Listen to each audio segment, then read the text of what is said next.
Hi, everyone. Thank you so much for being patient. I had some mic issues. So before I get into it again, I'm just going to wait for one of you to please confirm that the mic is okay now.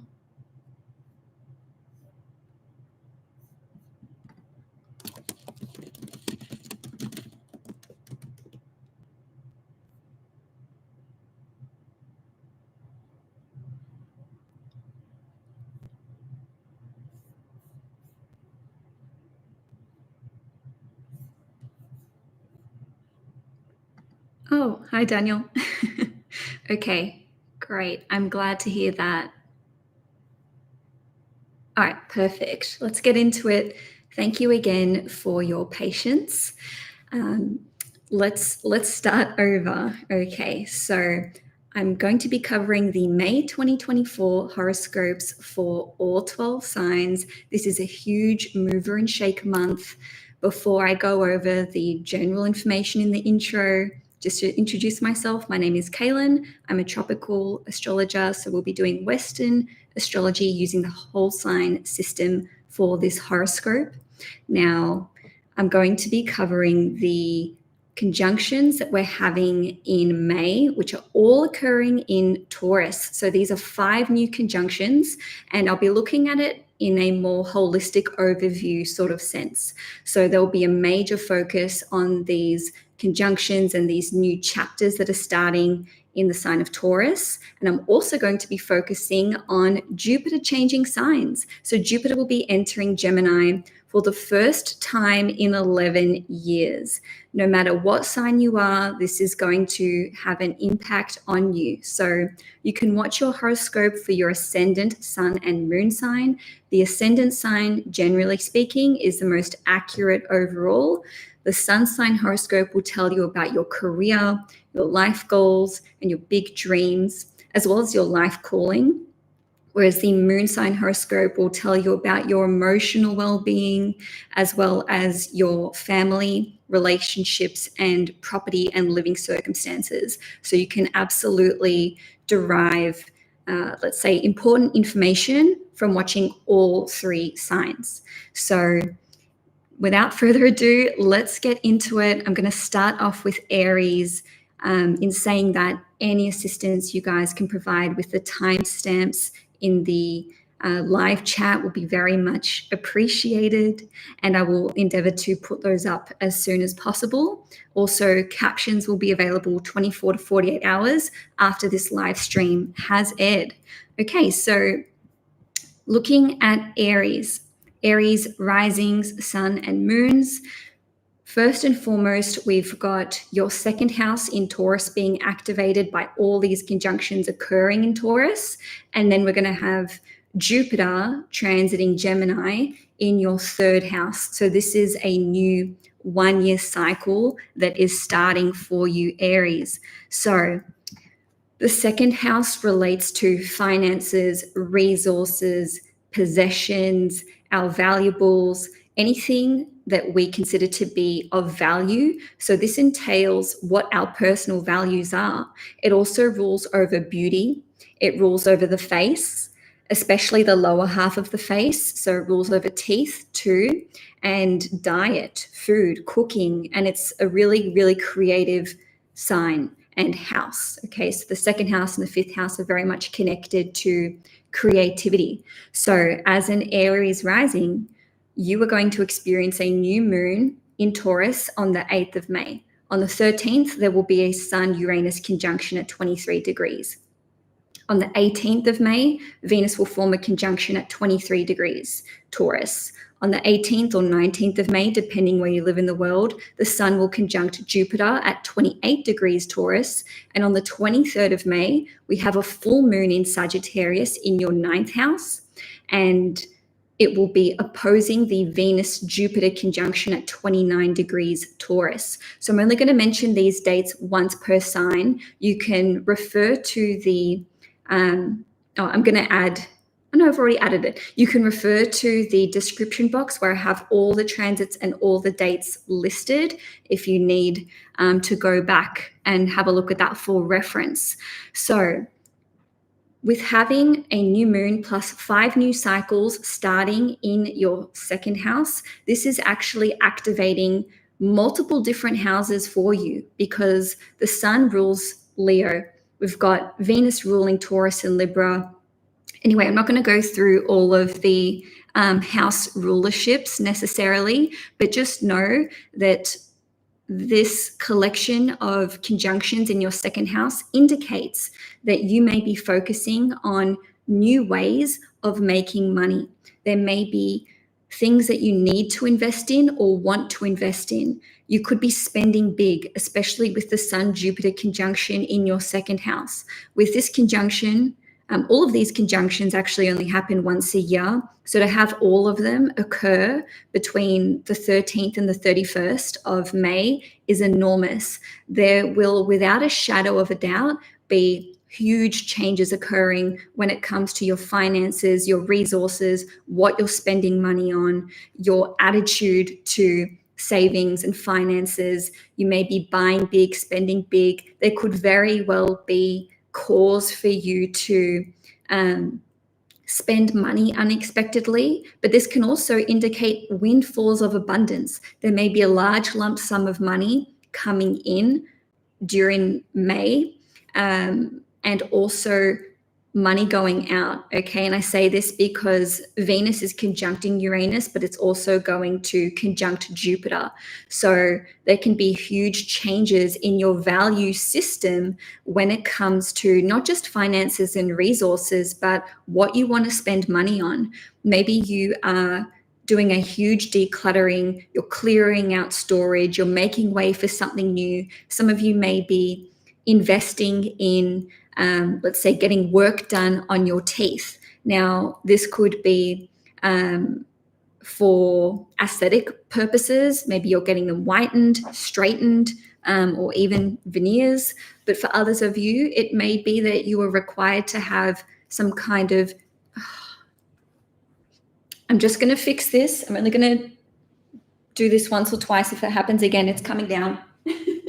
I'm sorry, guys.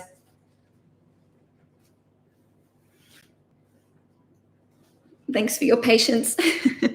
Okay, so some of you may be needing to get work done on your teeth, but also this can indicate that there is a huge perspective shift when it comes to your physical appearance, how you're doing your hair, how you're doing your makeup. Maybe you want to go makeup free. Maybe you are changing your style, how you're presenting yourself, how you're dressing. Some of you may receive some kind of important heirloom. Maybe you are being gifted something that's of a really high value.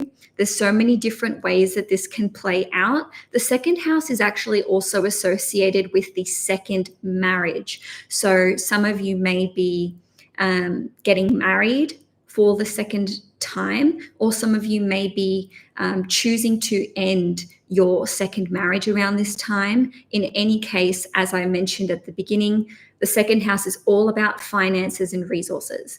In saying that, it's also related to food, diet, cooking, gardening, etc. So some of you may decide that you want to learn about these things or embark on a new chapter. Maybe you're wanting to, let's say plant a vegetable garden. Maybe there's a big focus on you learning something creative, learning about gardening, learning about permaculture and nature, etc. On a different note, the second house is, like I said, related to our values and very much our self-esteem. So there can be such an enormous focus on elevating your self-esteem, seeing yourself as far more valuable than however you've been seeing yourself or perceiving yourself to be up until now. And because we have Uranus and Jupiter involved in these 5 new cycles, there is a huge focus on education, wisdom, knowledge, expansion, growth, and also liberation. This comes through, when I say liberation, I actually mean freedom. Liberation's Uranus, never mind.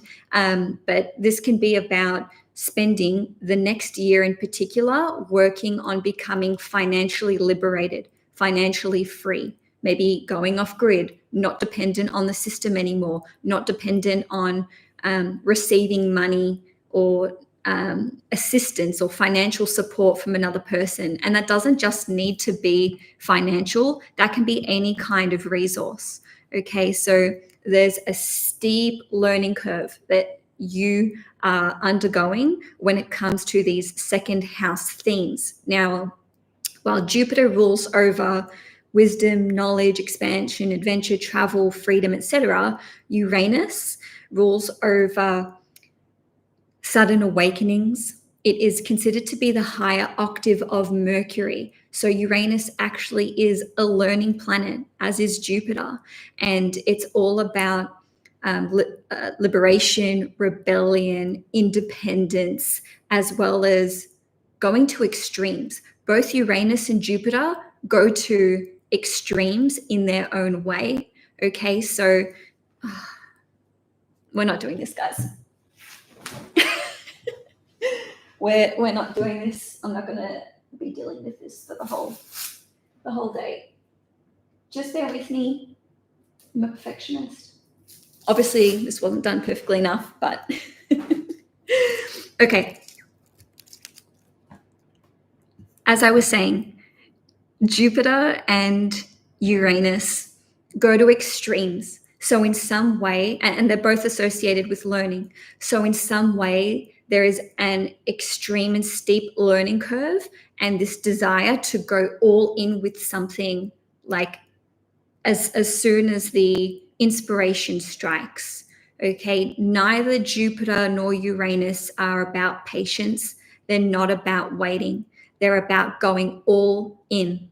So this is where spending big can come up. This is where, if you're interested in, let's just say there's the spark of interest in cooking.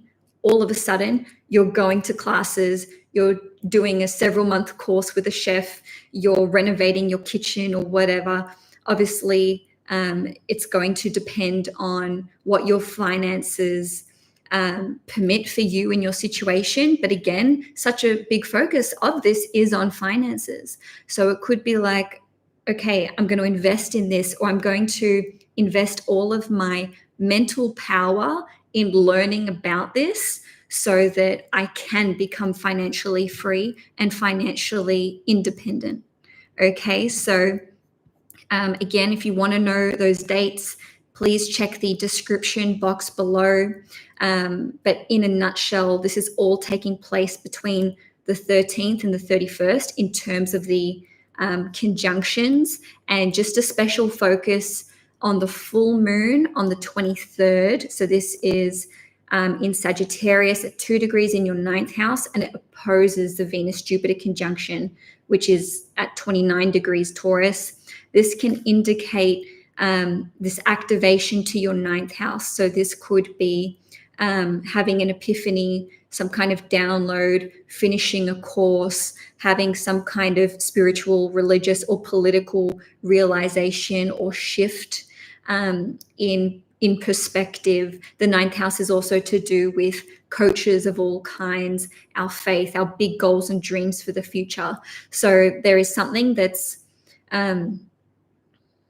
that you maybe started a month ago, 6 months, maybe even 18 months ago, that's coming full circle now. It doesn't necessarily need to be around that time period, but there is some kind of illumination taking place on around the 23rd of May. And with the Venus-Jupiter conjunction at 29 degrees Taurus, this is conjunct the Pleiades. Okay, this is a fixed star, a collection of fixed stars. So you are achieving the highest level of awareness possible when it comes to this conclusion or this ending or chapter that's drawing to a close with the full moon in Sagittarius. And that's because Jupiter rules over the full moon and it's conjunct Venus at 29 degrees. It can't go any higher in Taurus. And this is to do with your value system. Okay, so Lastly, for the month, let's talk about Jupiter entering the sign of Gemini. Okay, Jupiter has not been in Gemini for 11 years. No biggie. Jupiter takes 11 to 12 years to transit through all 12 signs of the zodiac. So that's why we haven't seen it there for so long. Jupiter is the greater benefic in astrology. Venus is considered to be the lesser benefic. Jupiter is all about, as we discussed just before, travel, adventure, wisdom, knowledge, understanding something in a holistic way, seeing the bigger picture, and becoming masterful in some kind of area of our lives. So because Jupiter is going through the third house, this indicates that third house themes and topics are of extraordinary importance to you over the course of the next 12 months, 1 year. This is a 1 year cycle, okay? And then on the 9th of June in 2025, Jupiter will go into Cancer, okay? So for the next 12 months, there is a big focus on leveling up when it comes to your existing skill set. The third house rules over qualifications, licenses, things like apprenticeships, etc. So it's about procuring or acquiring skills and upskilling, whereas the ninth house is more about that higher level education, and it's more like on a philosophical level. Nevertheless, Jupiter going through the third house indicates that many of you Aries are going to be learning new things. Does that sound vague? Yes, that's because you're learning a stack of new things. But in saying that, Jupiter rules the 9th and the 12th house. So to me, this indicates that there could be a focus on languages, international relations, something to do with foreign cultures. This could be studying politics, religion, spirituality, even healing with Jupiter ruling over the 12th house. There can be a focus on music and creativity, as Jupiter rules the 12th house and it's one of those creative houses. But nevertheless, the third house is associated with social media, YouTube, building websites, clients, sales, marketing. So you could be educating yourself in these areas. I anticipate that many Aries individuals will be learning a variety of different skills. So and some of you may be procuring vehicles, buying, selling. Doesn't just have to be cars. This could even be boats with Jupiter ruling over the 12th house. You could be learning how to drive a car. You could be getting your boat license. There's so many different ways that this could play out. This is an incredible time for sales, marketing, expanding your existing business, reaching more clients, and taking risks. That's and something that Jupiter likes to do. It likes to go beyond limitations and just seek out knowledge and expansion for expansion's sake. So there will be an enormous development here for you over the course of the next 12 months. This isn't like, okay, 25th, 26th of May rocks around and then boom, you're signing up to 12 different courses. No, this is going to be something that unfolds over this period of time. Okay, so again, Jupiter will enter Gemini on the 25th of May or 26th, depending where you live in the world. So for the most part, if you're in the States, it'll be on the 25th. If you're in Australia, like me, it'll be on the 26th of May. In any case, that's all I have for you for Aries, Sun, Moon, and Risings. If you enjoyed this video, please give it a thumbs up. And if you want to see more content on this channel, please hit the subscribe button. I'm now going to move on to Taurus in just a moment. Okay. So this is for Taurus, Sun, Moon, and Risings. Taurus, this is the biggest month of the year for you, without a shadow of a doubt. And that's not because it's Taurus season. That's because of all of these new cycles that are occurring in your first house. Now, before I really get into it, I just want to say, if you're a Taurus ascendant, everything that I mention in this horoscope will be, let's say, activated for you more strongly than those who are Taurus sun or Taurus moon, meaning that it can touch on every different area of your life in an all-encompassing way.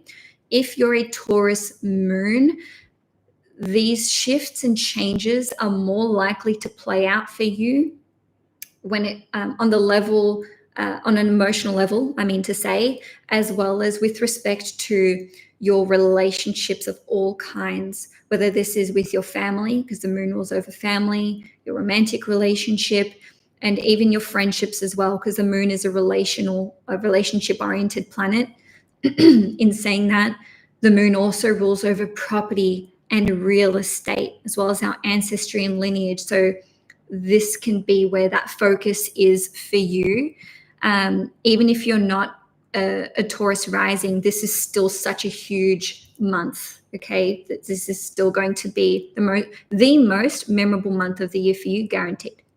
Okay, so if you're a Taurus sun, like me, these changes are going to, new cycles, I mean to say, are going to be playing out with respect to your career, your life purpose, your big goals and dreams, feeling more authentic. The sun is also associated with vitality. It's not just the ascendant. So this can be to do with your health, and the sun can also affect physicality as well, not just the ascendant. So there can be big shifts coming through for your life purpose, your career, and even if you're retired, it doesn't matter. It's not just career. It's like, what do I want to do with the rest of my life then?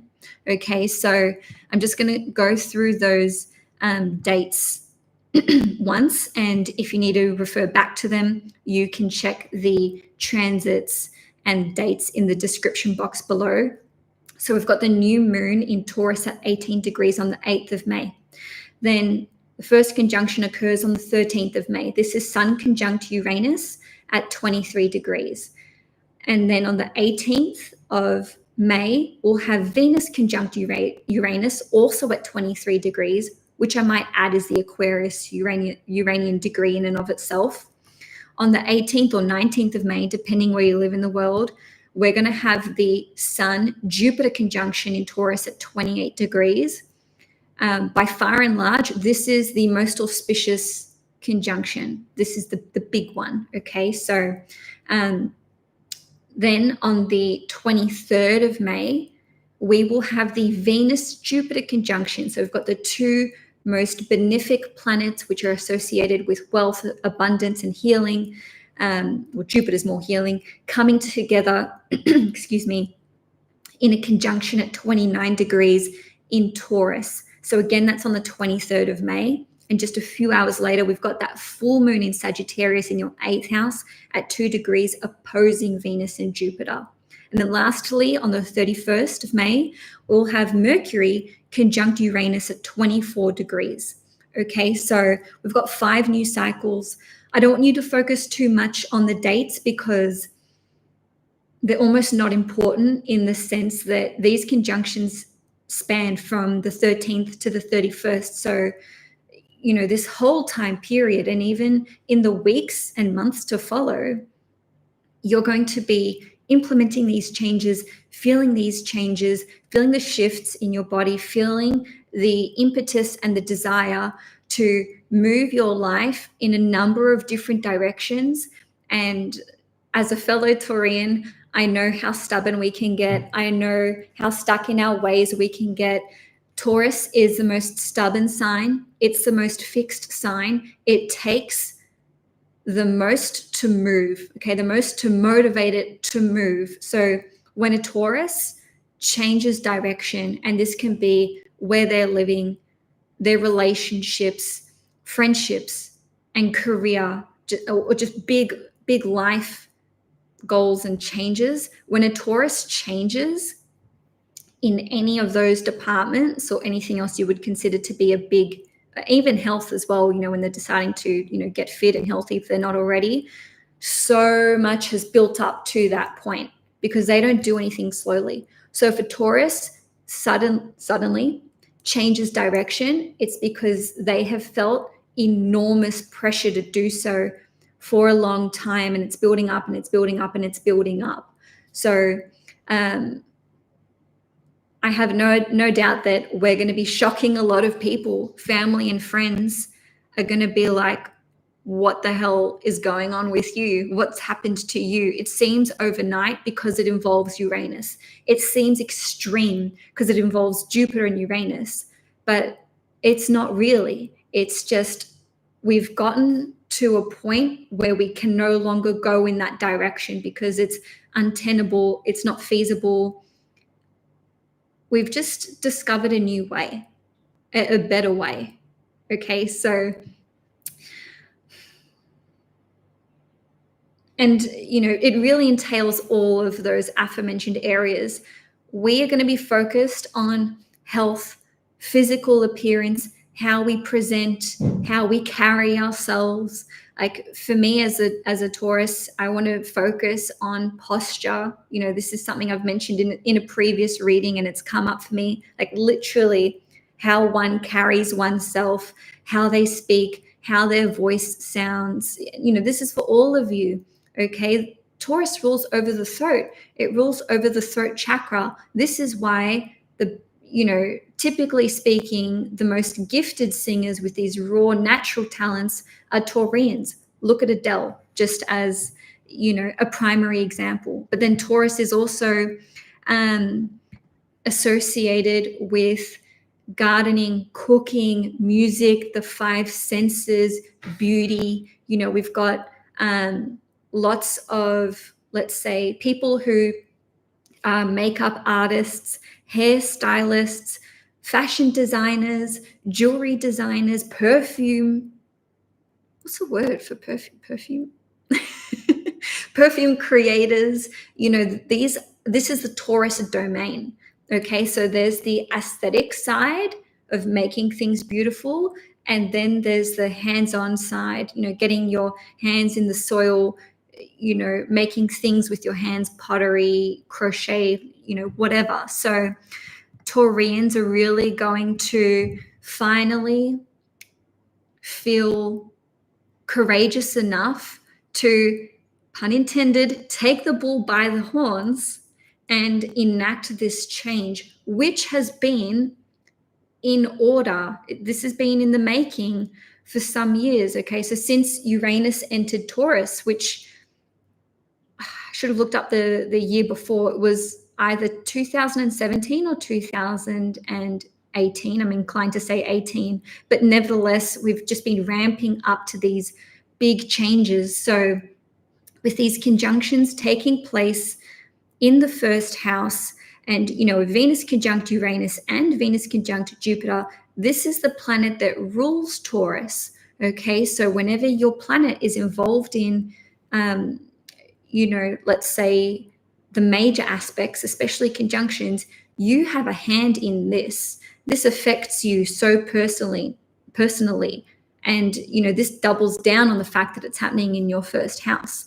So the biggest changes are coming to you following these 5 new cycles that are starting in May. The biggest blessings, okay, the biggest changes and the biggest blessings. So I see Taurians finally breaking out of ruts, being their authentic self, pursuing the more creative, aligned path. And because we're going to have, these conjunctions to Uranus, and all of them taking place, every new cycle, every conjunction in Taurus happens in the first house. This automatically opposes the 7th house. So what you do for you affects your relationships. Now, because we have Jupiter involved in these conjunctions, we've got blessings coming in. We've got people who support us, probably teachers coming in, new mentors. Maybe you want to learn something new. You're dedicating yourself to learning about Taurus themes, right? And these are going to mirror the themes of the 2nd house, which we'll go into in a moment. But gardening, cooking, creativity, finances, resources, etc. But this applies to you and your physical body. So spending money on yourself, investing in yourself, investing in your appearance, investing in your gifts, investing in your talents, investing in your health, investing in your career as well with the Sun-Jupiter conjunction. Many of you may be retiring around this time or even coming out of retirement. So again, we've got this support coming in because of the Jupiter influence. But with these conjunctions to Uranus, of which there are 3, right? Sun-Uranus conjunction, Venus-Uranus conjunction, Mercury-Uranus conjunction, you're also going to be rubbing some people up the wrong way. I imagine that new people will enter your life in May or in the weeks to follow these conjunctions, and other people will oppose what you're doing, which can either create friction and potentially lead to the breakdown in certain relationships. And this doesn't just have to be romantic. This can be clients, this can be friends, etc. This can even be business partnerships and who you do business with. Or maybe you're just, changing your offerings. I'm not offering this service anymore. I'm going in a new direction, etc. So we're really covering the whole gamut, right? I hope that this is making sense to you Taurians, as it does to me, because I really feel like we've been waiting for change for so long, and we've been just clamoring towards it, almost on hands and knees, just like, I want this new change. And don't get me wrong, that's not to say that you haven't enacted any change up until now. I feel like Taurians have been just moving pieces around a chessboard, for those of you who are familiar with chess, and you're setting things up for the perfect strike. It's like, I can't miss, bullseye. Okay, so these changes are coming. The time to strike will be in May. Lots of new cycles are starting, and with that, lots of cycles are ending. So don't resist what's naturally falling away from your life at this time, because it's meant to. Before I move on to talking about Jupiter transiting Gemini, I just want to say to you Taurians, it's safe. It's safe for you to move on and to build your life afresh. Lots of you know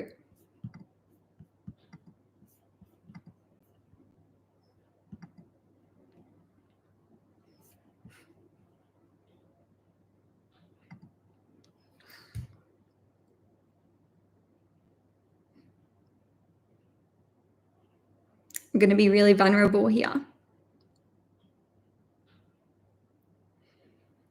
Lots of you know the journey that I've been on for the last 16 months. And I'm so happy that I've made the changes. The changes that I have to follow my heart. And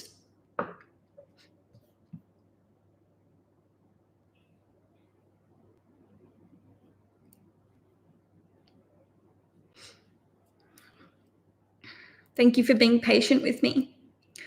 I wish all of you strength, healing, courage, fearlessness, bravery, adventure, love, joy, happiness, and healing.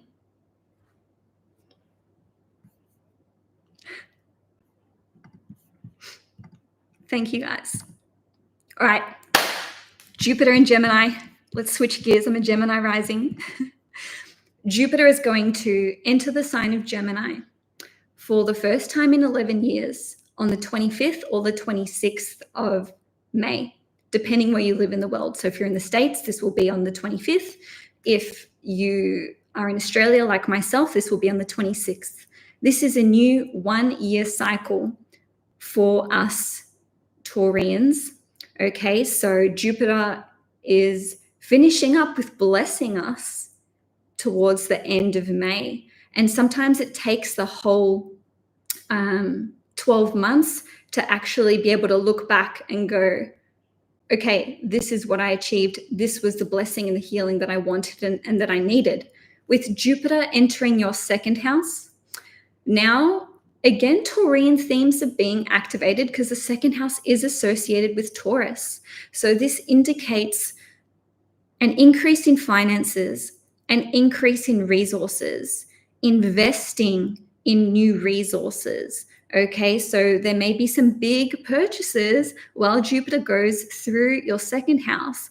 But in saying that, you can also generate new streams of income, find new ways to make money. In fact, many Taurians will just want to learn more about finances and resources. What am I really spending money on? What am I really going to be investing in? Where am I spending too much money? Where do I need to spend more? The second house is also associated with our self-esteem. So Jupiter going through the second house is actually one of the best transits for elevating our self-esteem. I'm worth more than this. I'm worth more than what I'm receiving. Or it can even be felt as, I can put my prices up now. I can charge more, or I deserve more in relationships. I'm going to walk out of this job, or I'm going to, ask for what I deserve. And that doesn't even just need to be financially. This can even be Taurians just spending on themselves and investing in themselves in a creative sense. This can be learning about anything that the second house rules over and making improvements and enhancements here, and maybe going to extremes. So Jupiter through the second house can manifest as an intense interest in learning about food, farming, cooking, gardening, nature, permaculture, etc.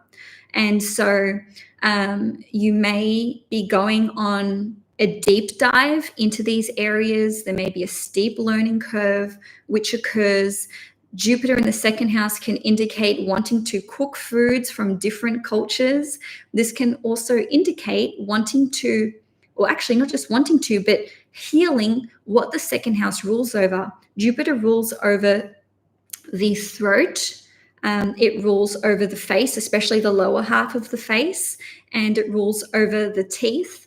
So if you have issues with your teeth, with your mouth, with your gums, Jupiter going through the second house can indicate healing in this area.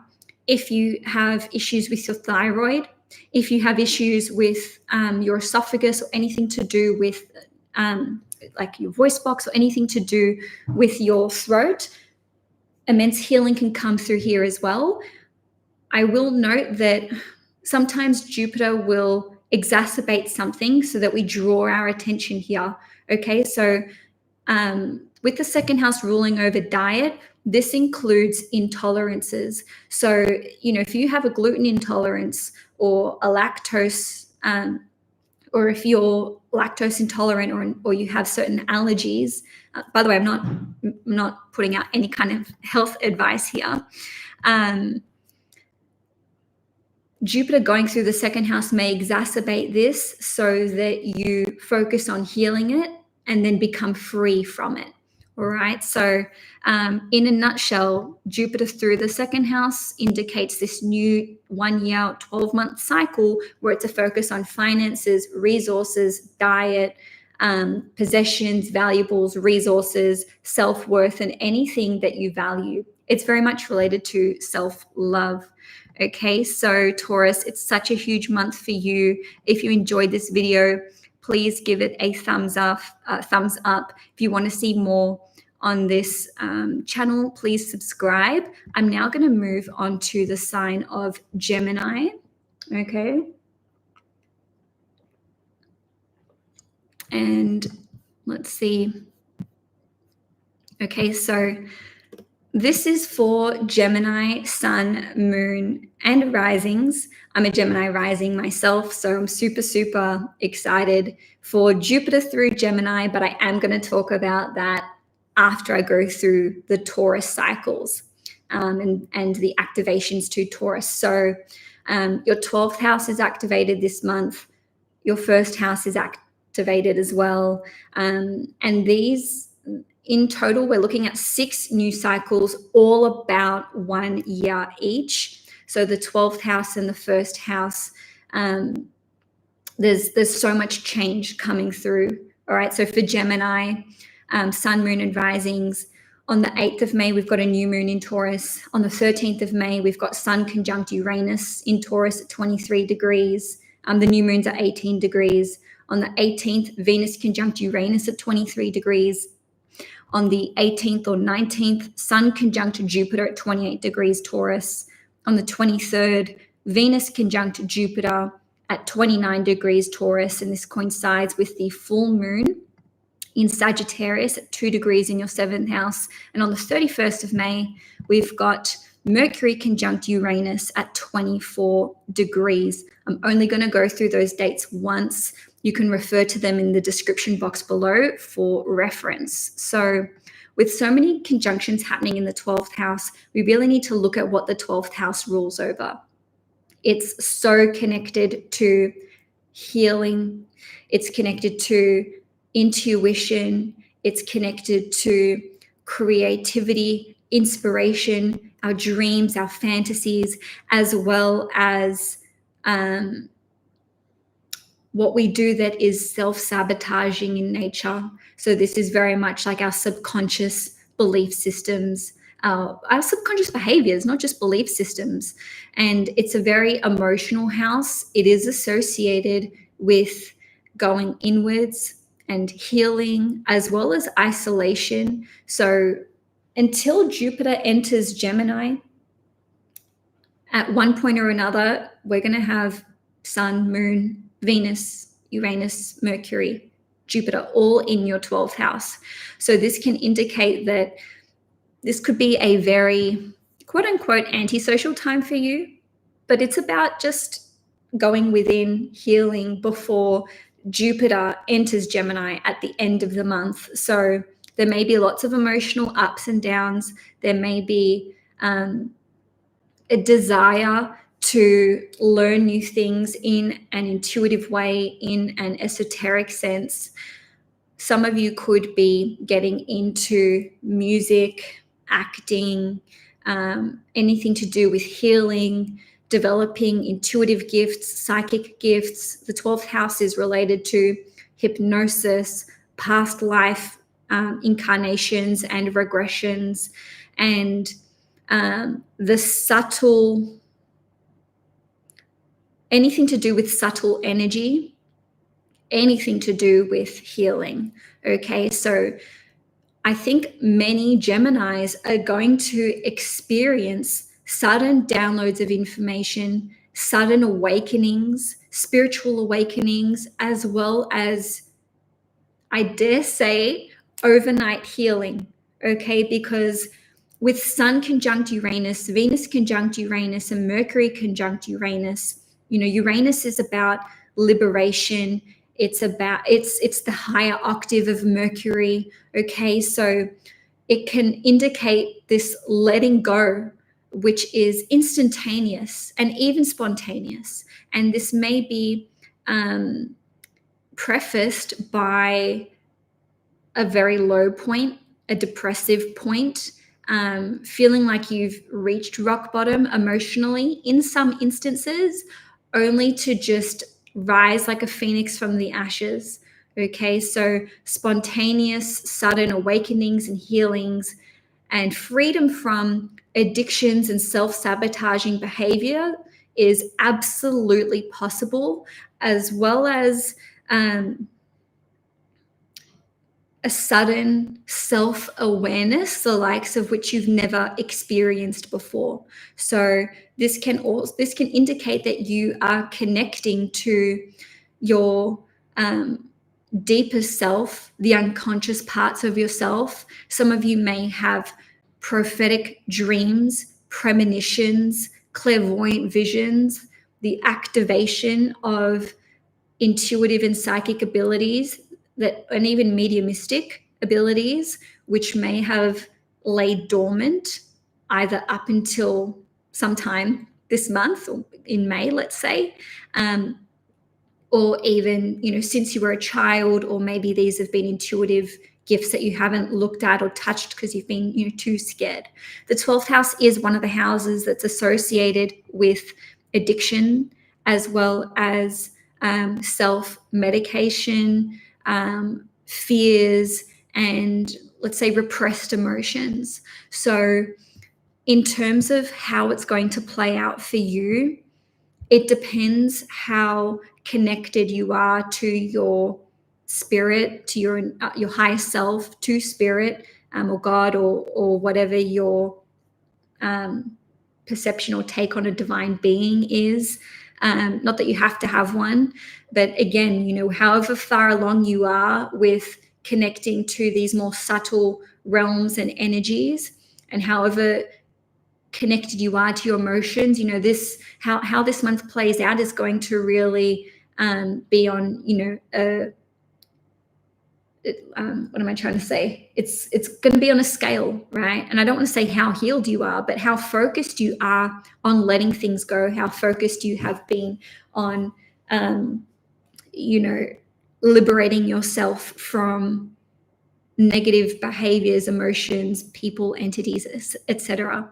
Okay, so so much healing is coming through to Gemini, Gemini's sun, moons, and risings. Okay, so in saying that, the 12th house is associated with foreign countries and faraway places. We talked about music, creativity, also poetry, creative writing, fantasy writing. The 12th house is associated with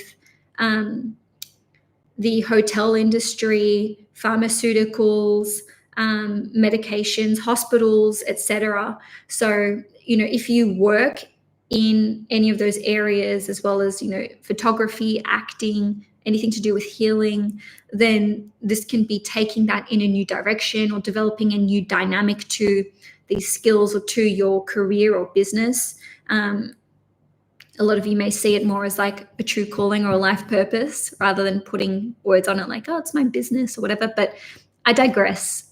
There's obviously a huge range of new cycles that are taking off for you, and it's going to affect every area, almost every area of your life, because it activates the house rulers of many different houses. And of course, our ruling planet Mercury is involved in the Mercury-Uranus conjunction on the 31st. So that can very well be a time where you have incredible downloads of information, sudden ideas for innovation, invention, and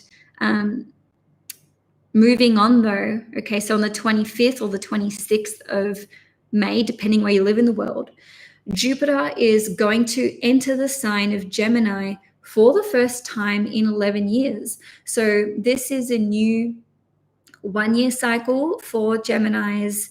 We haven't experienced this, like I said, in 11 years. So this will be until the 9th of June 2025.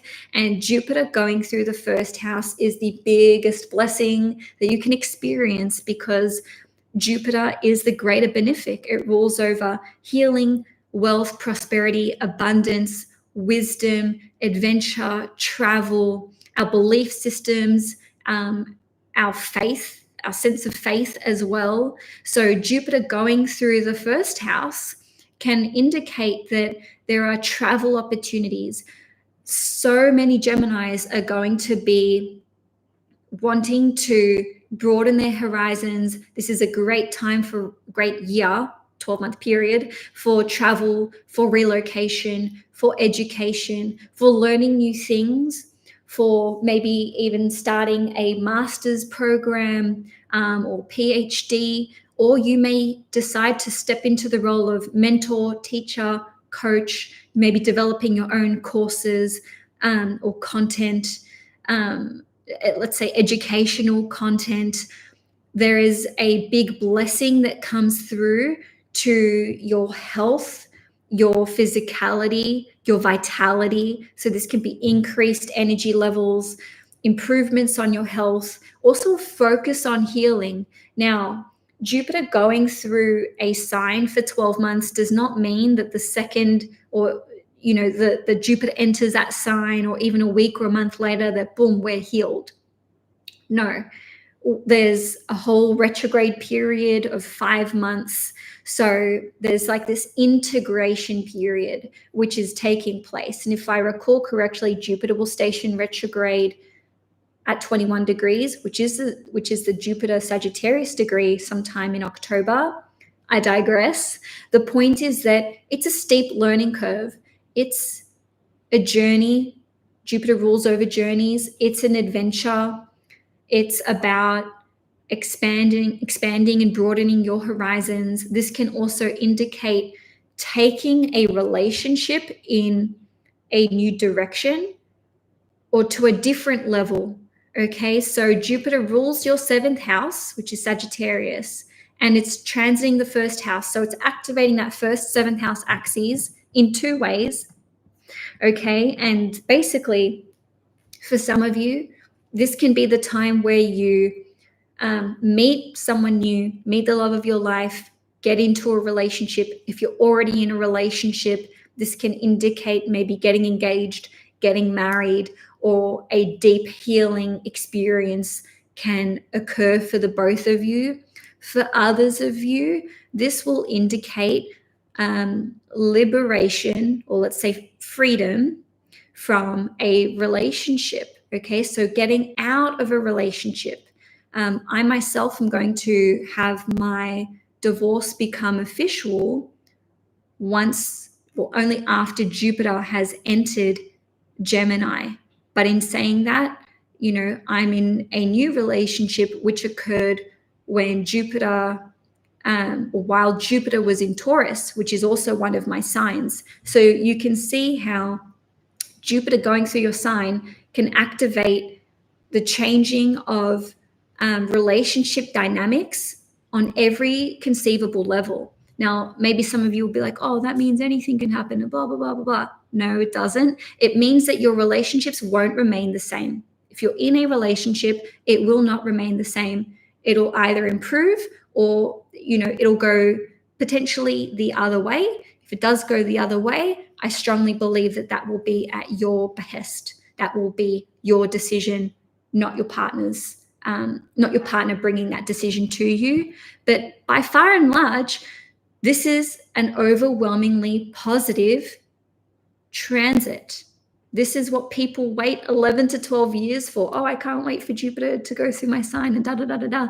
This can also indicate getting pregnant. It can indicate giving birth. It can indicate becoming a parent, whether that's for the first time or whether that is again. Even I would say becoming a grandparent, because Jupiter rules the 10th house. So this is like your status changing somehow. It doesn't just need to affect you on a romantic level. Jupiter going through the 1st house highly or indicates at a high level that you will be connecting with people who are from different cultures and backgrounds, or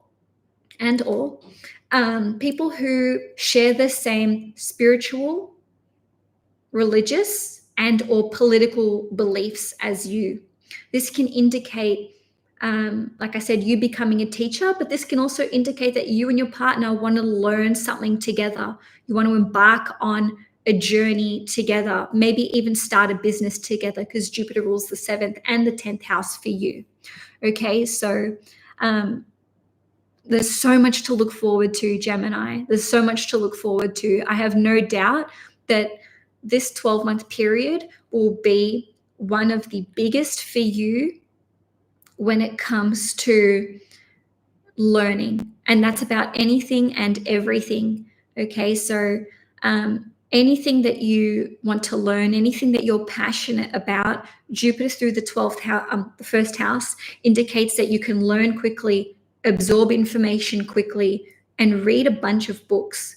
I've just started, reading again.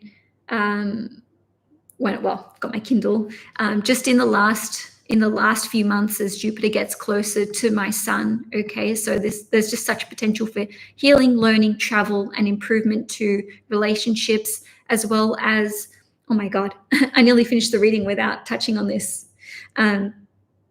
Connecting to your life purpose, connecting to your true calling, feeling inspired, knowing which direction you want to go in, having the vision for your future, and having the courage and the determination, and probably more importantly, the energy to work towards that. Because Jupiter being in Taurus in your 12th house has forced Geminis to soul search. It's forced them to go inwards. It's meant that Geminis maybe haven't been as social as they otherwise would have been, because ruler of the 7th house in the 12th house can be disconnection from friends, close one-to-one relationships. So you may have even, I dare say, lost some friends over the last 12 months, and that doesn't need to be in the physical, real way.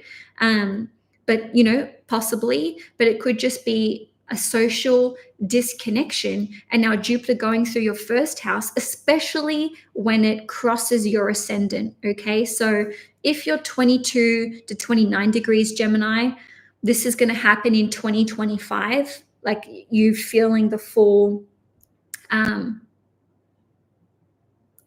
experience of the blessings. But 0 to 21 degree Geminis, once Jupiter is on your ascendant and crosses it, this is where what I've been saying can take off in a large way, especially travel opportunities. Okay. So if you've felt lost, if you've been in a rut, if you haven't known what to do with your career, if you have felt disconnected from purpose, disconnected from even your physical body. And like I said before, socially, Jupiter going through Gemini is just going to turn that up to 100.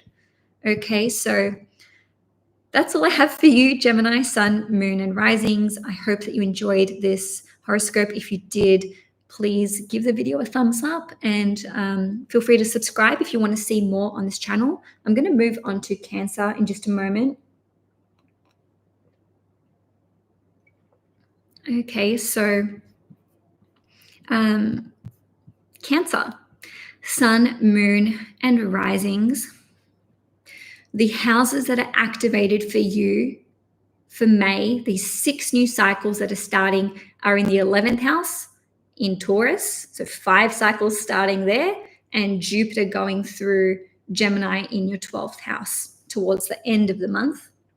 Okay, so I'm just going to run through the dates just once. If you need to refer back to them, check the description box below. On the 8th of May, there's a new moon in Taurus at 18 degrees. On the 13th of May, Sun will conjunct Uranus in Taurus at 23 degrees. On the 18th of May, Venus will also conjunct Uranus, also at 23 degrees Taurus. On the 18th or 19th of May, depending where you live in the world, we will have the Sun-Jupiter conjunction at 28 degrees Taurus. This is a lot of people's one of the favorite transits for the year, because it's associated with blessings and vitality and expansion in a positive way. On the 23rd of May, Venus will form its annual conjunction in the sign of Taurus. So Venus and Jupiter coming together at 29 degrees. Just a few hours later, on the 23rd, we will have the full moon in Sagittarius at 2 degrees. That's in your 6th house, also opposing the conjunction. Lastly, on the 31st of May, Mercury will conjunct Uranus at 24 degrees Taurus. So let's break down the 11th house. And then after we go through these conjunctions, we're going to focus on Jupiter being in Gemini. All right, so the 11th house is all about your wider community and network. It's a house which is connected to friendship, residual forms of income, passive forms of income, people investing in you. So this can be getting benefactors and investors involved. The 11th house is associated with your long-term goals and dreams for the future.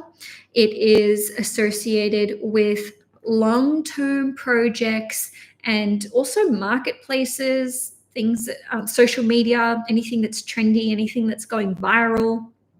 It is associated with rewards, accolades, acknowledgements, prizes as well. So it's a lucky house. Maybe I should have started with that. The 11th house is a lucky house, and it is a money house, and Taurus is a money sign.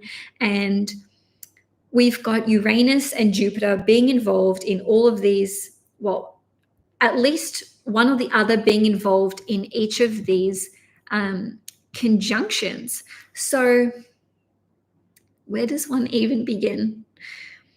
All of these are 12-month cycles, give or take, like a month or so. Okay, so with Jupiter ruling over expansion, growth, progress, adventure, prosperity, good fortune, good luck, wealth, abundance. Sorry if I'm repeating myself. In some way, shape, or form, that is coming to your friends, your wider network, your residual and passive forms of income, rents, royalties, dividends, as well as you receiving the, let's say, acknowledgement and praise that you deserve for a job well done. This can also indicate, the 11th house is also indicated with PhDs, whereas 9th house is masters. So some of you may be starting a PhD. In any case, I imagine that many Cancerians are going to be focusing on developing passive forms of income, residual forms of income. Some may be coming in, existing ones may be leaving, okay? But it's, I don't want to say like it's a replacement scale of 1 to 1, but it's like definitely things are leaving your life, okay? Especially friendships, people in your wider network and community.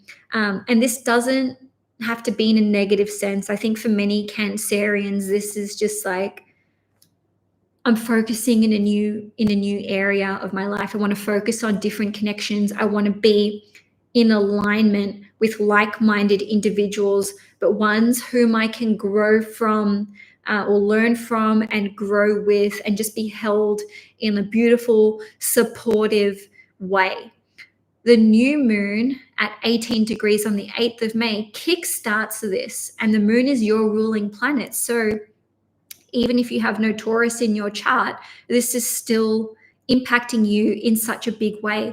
So I think many Cancerians, especially Cancer ascendants and moons, will be making new friends, developing new communities, being welcomed into new communities, and this can indicate maybe starting new social media platforms, a new online business. Maybe you want to learn something online. Maybe you want to teach something online. This can indicate making friends online as well. This can indicate going into business with other people. This can indicate starting to work on long-term goals, dreams, and plans that potentially take a year to carry out. But let's not forget that we had the Jupiter-Uranus conjunction take place about 9 days ago now on the 21st of April, and that kickstarts a new 13, 14-year cycle. Okay, so what you start around May or maybe even in June, some of it may have like a 12-month period, but this could be like working towards this real long-term goal or long-term vision or plan that you have for your future. Okay, so there could be opportunities to collaborate with other people that come out of the blue. On the 23rd of May, as I said, there's a full moon in Sagittarius in your 6th house at 2 degrees, and it opposes that Venus-Jupiter conjunction. So this can indicate, let's say, the completion of some kind of 6th house theme or goal. So this can be, coming full circle with your health, a health treatment, a work project, a service that you offer. You may decide to even like let go of one of your employees. This can indicate that you are concluding or completing some kind of, let's say, daily admin task, even if it's like a mundane task. There's something that's, you're finally like putting to bed. But there's some kind of blessing that's happening here for you, because Venus and Jupiter, the two benefic planets, and they are conjunct, opposing this moon, and Jupiter rules over the full moon. Okay, so the word winning comes to mind, like you've won at something, you've achieved this goal, you can, lay it to rest, sort of thing. Okay, so like I said, the 11th house is hugely activated for you Cancerians.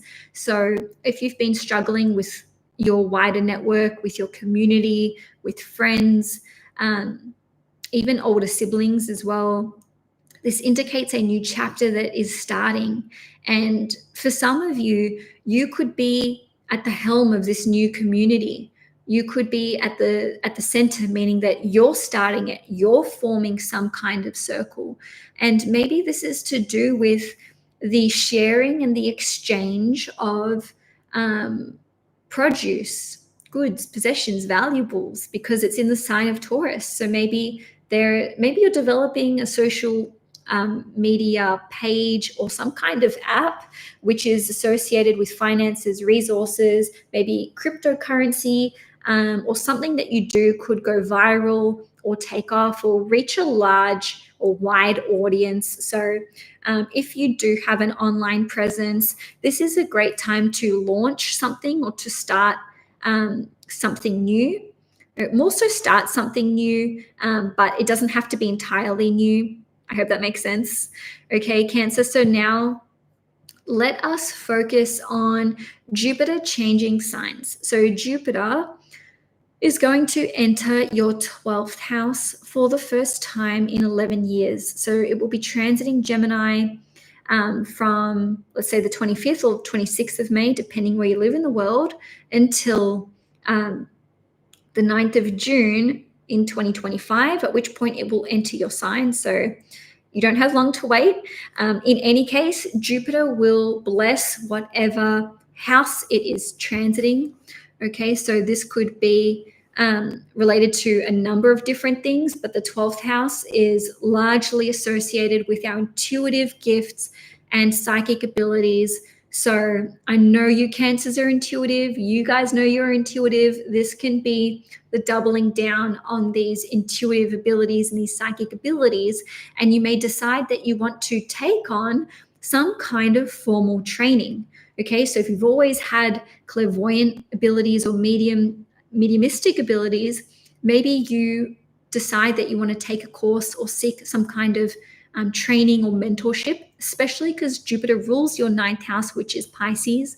You may decide that you want to go into this area or something to do with healing for your work, for your daily work, because Jupiter rules over the 6th house.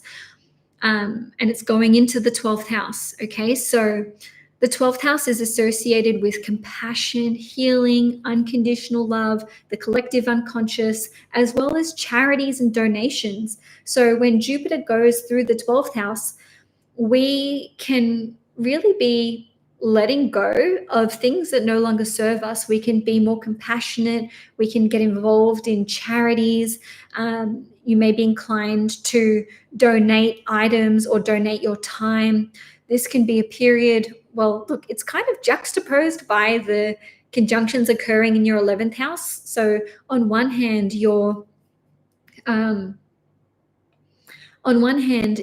social life is getting a hard rewiring, but on the other hand, there is this, let's say, desire to be by yourself often. So, you may kind of swing from one to the other in terms of how you feel. I would say probably that if you do socialize, if you choose to connect with other people, that you place a very high level importance on it being with other like-minded individuals who are focused on healing, who are compassionate, who are loving, who are non-judgmental, and who are accepting, and who you feel comfortable with to be your raw and vulnerable self. The 12th house is associated with creative writing, poetry, photography. It's associated with acting. It rules over the pharmaceutical industry, the hotel industry, anything to do with retreats. Okay, and it's also one of the houses that's associated with foreign countries, but it's more like culture shock, foreign, faraway countries. We're not just talking about Australians going to New Zealand. Okay, so you may develop a strong interest in any of those areas that I've just mentioned. You may start working in one of those industries, especially because Jupiter rules over your 6th house, which is connected to work and daily service. Jupiter in the 12th house is actually one of these transits which allows you to travel, permits travel. And I say that because the 12th house rules over these far and faraway countries and places. And in your case, Jupiter rules over the 9th house and it's going into the 12th house. So I imagine that any travel that you do will be to a foreign, faraway country, will be for potentially spiritual reasons, so a spiritual or religious pilgrimage, or it will be for educational purposes. Okay, so again, this is a 12-month transit. Jupiter going through the 12th house indicates that a deep, deep level of soul searching is going to take place, as well as healing. And this can indicate you healing other people as well. All right. So if I didn't mention it already, the 12th house is associated with, I definitely did mention this, yoga, meditation, music, sound healing. So for me, while Jupiter was in my 12th house, I started doing a sound healing course. So now I have my singing bowls. Probably can't hear that because couldn't use my microphone today. But in any case, there can be this focus on healing through sound, right? Healing through music, maybe creating music as well. And if you do work in the music industry in some capacity, you can experience, let's say, expansion in the work that you do and in your career. All right. So Cancer, that's about all I have for you for this month. If you enjoyed this horoscope, please give it a thumbs up. If you'd like to see more content on this channel, please hit the subscribe button. I'm going to move to Leo in a moment. I'm going to do Leo and then Virgo, and then I'm going to have a short break. If you guys can help me out with timestamps in the chat, that would be really, really appreciated. Okay. Okay. So this is for Leo, Sun, Moon, and risings. Leo, your 10th and 11th houses are going to be activated in the month of May.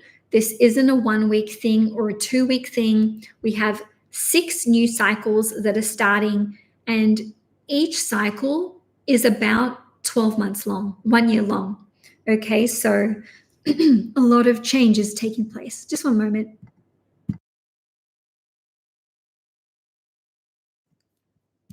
Sorry, guys, I had 2 months off and yeah, getting a croaky throat already, croaky voice.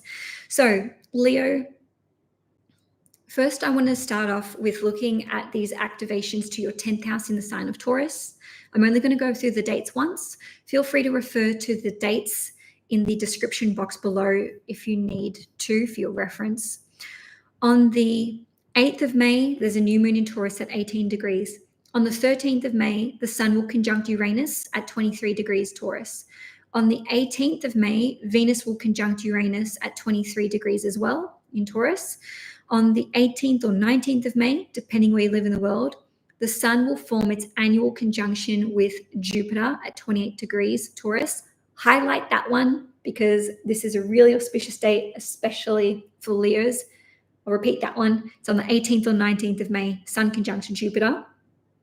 On the 23rd of May, Venus will conjunct Jupiter at 29 degrees, and it will the full moon will take place just a few hours later, and it will oppose that conjunction. So the full moon is in your 5th house at 2 degrees. And lastly, on the 31st of May, Mercury will conjunct Uranus at 24 degrees.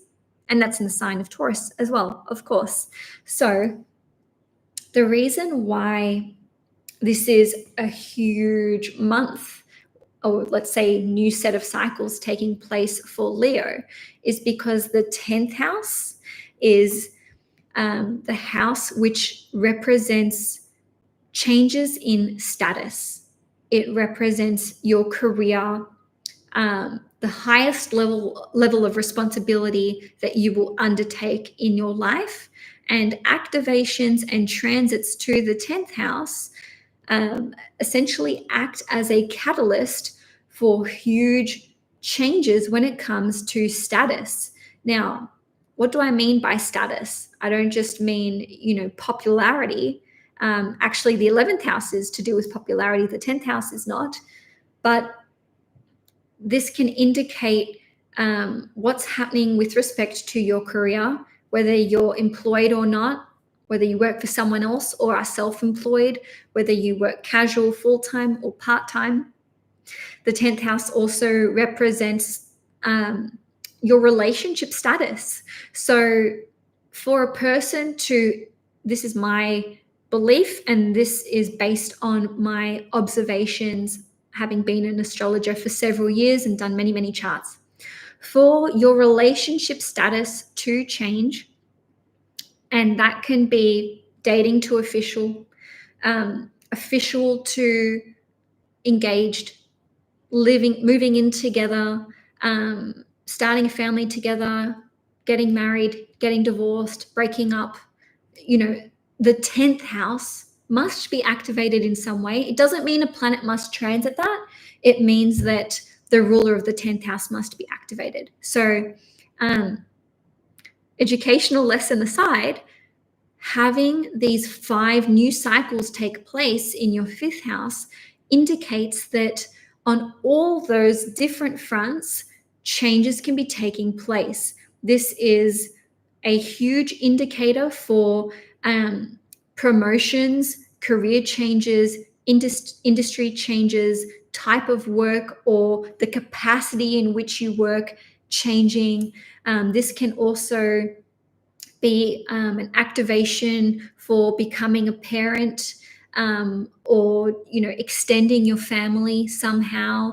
And this can be being a step parent, being a foster parent, adoptive parent. Doesn't mean having biological children. It's just that the 10th and the 4th house axes are associated with parenthood, and that is with the 10th house because this is where we have the highest level or form of authority. If you are a parent, you have authority, right?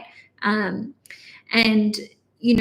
while I'm going in this direction, the same can be said for if there is some kind of change to child support or custody, right? So we've got career, we've got relationship being affected, and also your role as a parent, however active or inactive that may be. The 10th house also rules over your reputation, and it's a time where you are noticed. People are noticing what you are doing. This is friends, family, employers, authority figures as well. So this can be a time where, you should be careful when it comes to the law, especially because we've got these conjunctions to Jupiter, which rules over laws. And, the 10th house can be authorities and legal bodies and government, etc. So this is a great time and to embark on a new chapter when it comes to career, throwing your hat in the ring for a promotion. Some of you may simply be getting married around this time, whether you had planned it this way or not. Yes, the breakdown of relationships may occur for some of you, but in any case, this is a huge life-defining 12-month period for you, because like I said, these new cycles kick off that 12-month period. The 5 new cycles in Taurus. So if you have felt lost when it comes to career, if you have felt, let's say, stuck or stagnant when it comes to relationship status or your reputation in some kind of way or department, these new cycles are kickstarting some kind of change. Now, on one hand, the conjunctions to Uranus can indicate sudden inspiration coming through, sudden changes, developments, opportunities, right? So it might be that someone offers you a job, it comes out of left field, and or maybe you have to act on it really quickly. And maybe this indicates a shock departure or exit from your existing workplace. Even if you don't work for someone else, this can be the work that you do for yourself. I'm over it. I don't want to be an accountant anymore. I don't want to be, a plumber anymore. Like whatever it is, it doesn't matter. It can just be like, oh my God, I'm over that and I'm ready to try something new. And it could be the difference between night and day. Yes, we talked about how this is a 12-month cycle. Some of it may be gradual, right? But some of it could be sudden. And I really do think that there are a bunch of different changes happening. And these can very well affect, as I said, career, relationships, but friendships too, because Mercury and Uranus are both associated with friendships. So this can indicate going into business with your significant other, especially because Uranus rules over your 7th house. So lastly, before I move on to the Jupiter and Gemini transit, just want to touch on the full moon in Sagittarius. This is occurring in your 5th house on the 23rd of May, and it will oppose the Venus-Jupiter conjunction at 29 degrees Taurus in your 10th house. The 5th house is to do with love, romance, fun, adventure, children, etc.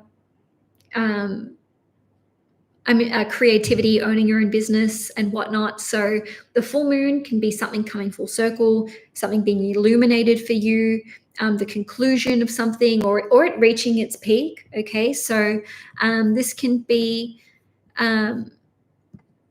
Leos maybe launching a business, releasing a service or a product. This could be the completion and conclusion of a creative project, even if it's at home.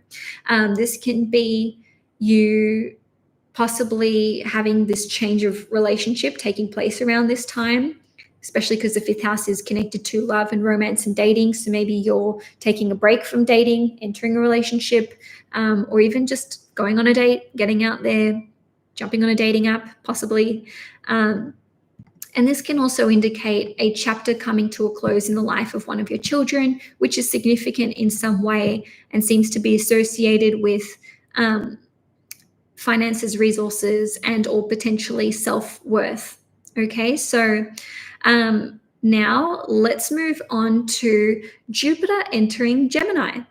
So Jupiter will enter Gemini on the 25th or the 26th of May, depending where you live in the world. This is a 12-month cycle. It will, sorry, completely lost my train of thought.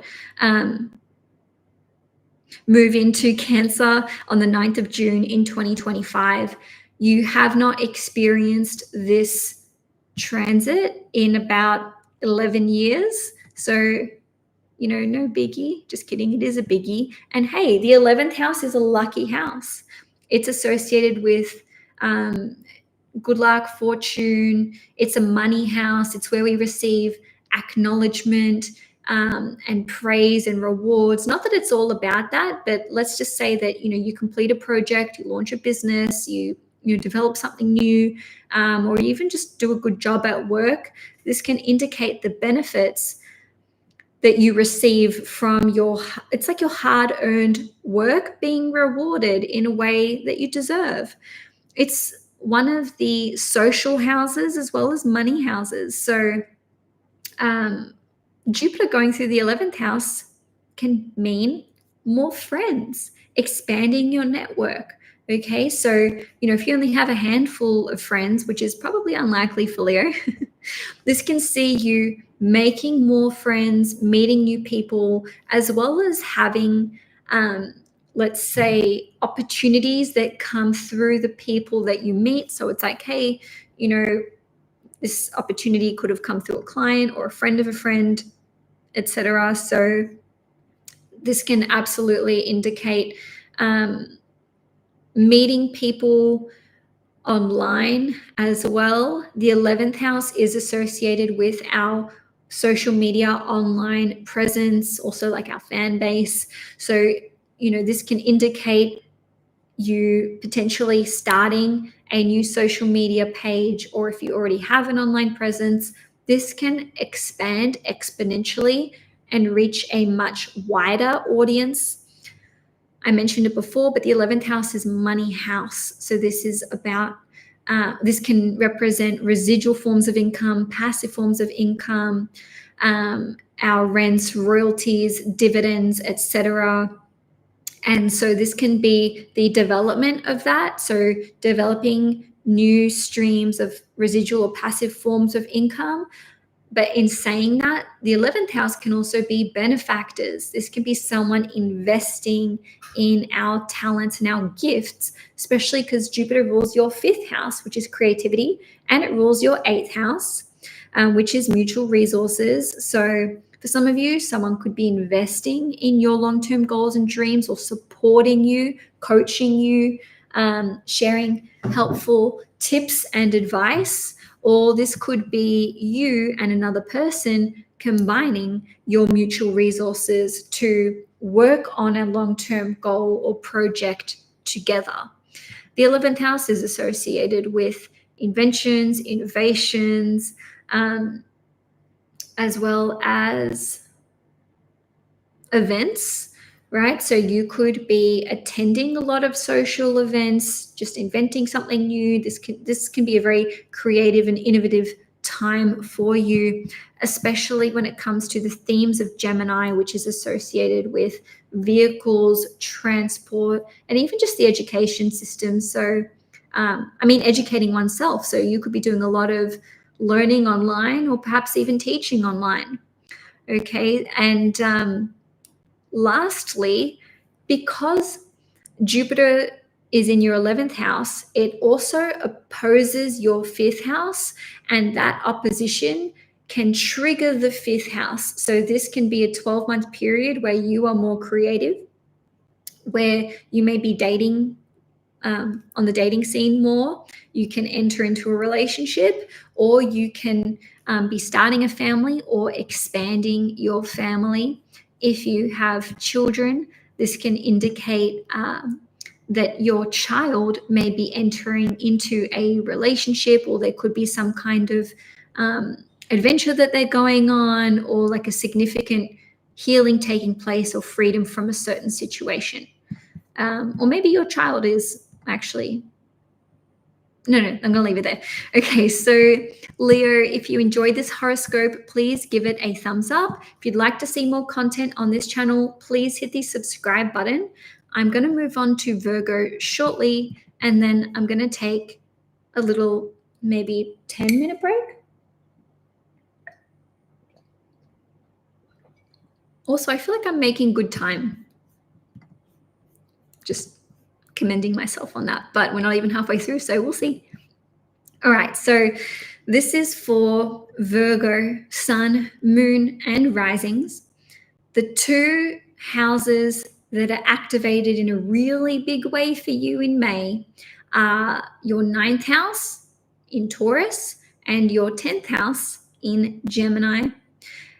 I love this for Virgos because these 5 new cycles that are taking place are all trining Virgo, i.e. helping us. I'm a Virgo moon myself, hence us, okay? So I'm only going to run through the dates once. If you need to refer back to them, check out the transit list in the description box below. On the 8th of May, we've got a new moon in Taurus at 18 degrees. On the 13th of May, we've got the Sun-Uranus conjunction at 23 degrees. These are all in Taurus, okay? On the 18th of May, we've got the Venus-Uranus conjunction also at 23 degrees. On the 18th or 19th of May, we will have the annual Sun-Jupiter conjunction at 28 degrees Taurus. That's a big one, okay? Just highlighting that. On the 23rd of May, we've got the Venus-Jupiter conjunction, super, super positive, on, like I said, on the 23rd, and that will coincide with the full moon in Sagittarius at 2 degrees. That full moon's in your 4th house.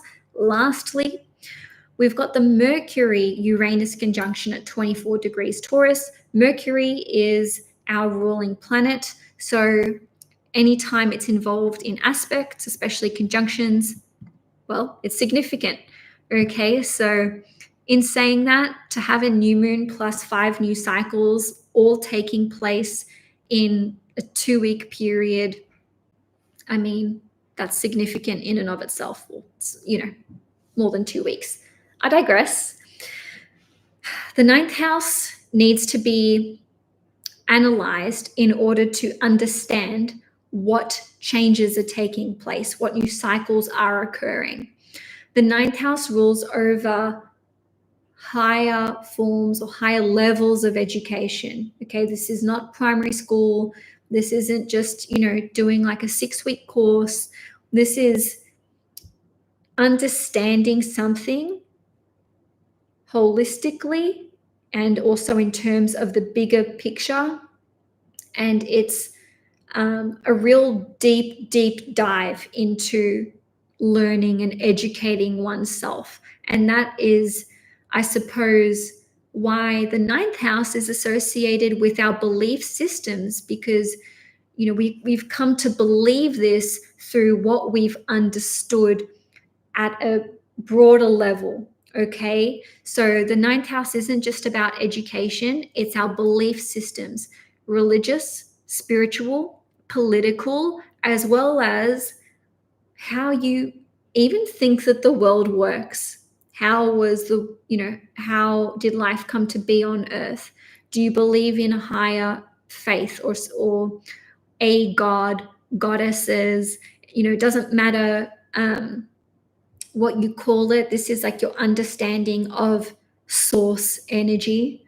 Okay, so the 9th house is associated with the law. So legal matters could be something of an area of focus for you over the next 12 months.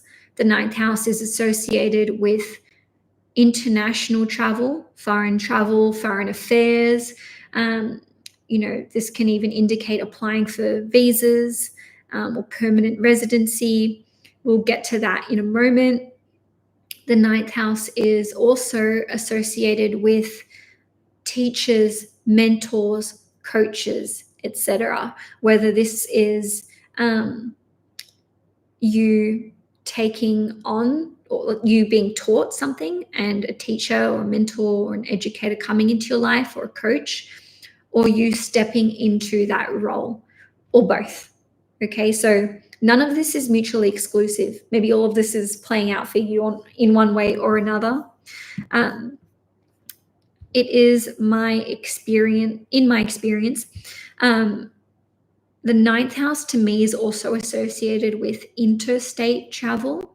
I had very strong activations to my 9th house, I think 9th house ruler as well, when I drove across the country to basically set up a whole new life. I've just moved from Victoria, where I was born and raised. I had never lived more than 1 hour away from my parents and the house that I grew up in. And now I'm like 2 states away. So I've gone from the bottom of Australia to far north Queensland, for those of you who are interested. I did a little post about this in the last couple of weeks. So the long and short of it is that the ninth house is associated with travel, long journeys. These can be by car. These are absolutely also by plane. Okay, so we've talked about education, belief systems, travel, the law. It's a very spiritual house as well. I feel like I'm missing something really core. In any case, it's very much associated with your big dreams and goals for the future, your faith, what you put your faith in, and of course, as I said before, what you believe in. Okay, so with these conjunctions taking place, on one hand, we have Jupiter here in the ninth house, where it rightly belongs, in the sense that Jupiter is naturally associated with the ninth house. So there is this, let's say, appetite to learn, to expand, to grow, to learn about different cultures, to make friends with people from different parts of the world. There is a huge shift that's taking place when it comes to your belief systems, and these cover those aforementioned areas: spiritual, religious, political, etc. But it goes beyond that, because we've got these cycles taking place in Taurus, and Taurus is associated with our external reality, the 5 senses. It's what we can touch, smell, taste, hear, and see.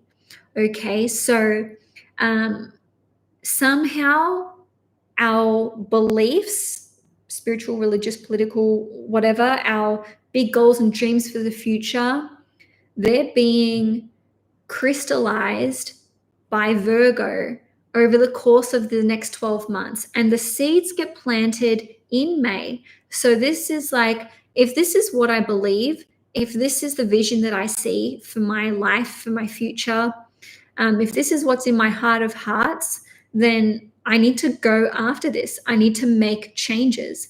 And both Uranus and Jupiter, where we had that conjunction last month, they're associated with going all in and extremes, in the sense that Uranus has this unexpected, shocking quality to it. So you can be making shock decisions, which are associated with what you're learning. You know, you may be signing up for a course or learning something new, as in like enrolling in studies which are going to take up a lot of your time, and which are, let's say, motivated by your spirit, your belief system, your value system, especially because Taurus rules over values. So Jupiter is about expansion, even for expansion's sake. That's like the dark side of Taurus. So that's like, let's say, greed, right? But ultimately, Jupiter just keeps expanding and expanding and expanding. So we have these 2 planets which are involved. At least one of them is involved in each of the 5 conjunctions. And this is indicative of going all in to learn something new, going all in to travel to that place, to learn that language, to, maybe appeal a court case decision, or to even bring a lawsuit against another person. Okay, so the ninth house is about philosophy, ethics, and morality. So having these activations one after the other in your ninth house indicates that you may be faced with a moral dilemma, an ethical dilemma, or your moral compass and your ethics may be put to a physical test, thanks to Taurus bringing something material to you. So it's like this test of, if this is what you believe, Virgo, because you've been talking about this, you've been preaching it, you've been saying this to other people, etc., you've been writing about this, then, I don't want to say put your money where your mouth is, but it's kind of like that. So there may be an opportunity for you to demonstrate your core moral compass and your ethics with your actions. And some of you may even just have this opportunity to invest in this further. I want to educate myself on this. I want to become a teacher. Or, I've been preaching about this for so long. It's time for me to take that next step. Okay, so it doesn't all have to be new in the sense that, like, you haven't thought about it up until May 2024. It could just be something that's been, percolating in the background, something that you've let to marinate, and now the time to strike is here. Okay, so I do think that lots of Virgos will just finally be, going to say pulling the trigger, but I really hate violent expressions. Let's just say acting on creative ideas, and let's say ideas that are related to your life purpose, your true calling, and somehow getting more in alignment. Okay, just bringing everything like just in alignment so that what you believe is in alignment with what you think, what you say, how you act, what you offer, what you participate in, who you communicate with, the kinds of books that you read, the things that you study and that you learn. And also, it's, in a nutshell, practicing what you preach. Okay, so lastly on that, there may be some shock departures from everything that you had believed. Okay, and this can be groundbreaking for you, but this can also be shocking to yourself or shocking to others. And that is because of the effect of Uranus here. So Uranus craves independence, rebellion, change, going to extremes, and it challenges authority on every level. And with that comes resistance to those in your life or who witness this change, even if they're not directly in your life, who oppose this, because opposite to the ninth house is the third house. This is shadow energy, gossip, and opinions. People, you're talking about what you're doing. So, you yourself could just be like, I don't believe in this anymore. Yes, I was religious. Now I'm not. Or, the opposite of that can be true. If you were an atheist up until now, or for many, many years, maybe you're like, I found God. Or maybe you're leaving one religion to embrace a new religion. Or there could be some kind of initiation in a religious capacity or even in a spiritual capacity. So something ceremonial could be taking place. So this could be, becoming Buddhist, being baptized. There's obviously a whole different range, but I'm just throwing out there like what comes to mind. This can absolutely indicate a pilgrimage of sorts that you're going on, travel, right? So you could be relocating abroad, especially because we've got Jupiter conjunct the sun at 28 degrees, which rules over where you live. The fourth house. Jupiter rules the fourth house, which is property, real estate, where you live, right? 28 degrees is the Cancer degree, also property, also real estate. So many Virgos are like, I'm moving overseas or interstate. I strongly believe that this can also indicate an interstate relocation. Okay, so there may be opposition to that as well. People around you, because you've got Sun conjunct Uranus and Sun conjunct Jupiter. So there can just be, a little bit of, or a lot of criticism. Why are you moving there? I don't support this. I want you to be closer to me, your family, friends, whatever, whoever it is that kind of doesn't want to let you go or who is resisting this. This can be learning a new language as well.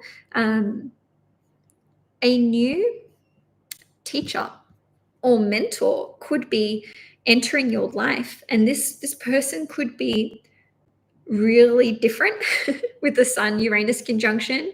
They could be really zany, really out there. This could even be you learning about astrology to the next level, because Uranus 23 degrees.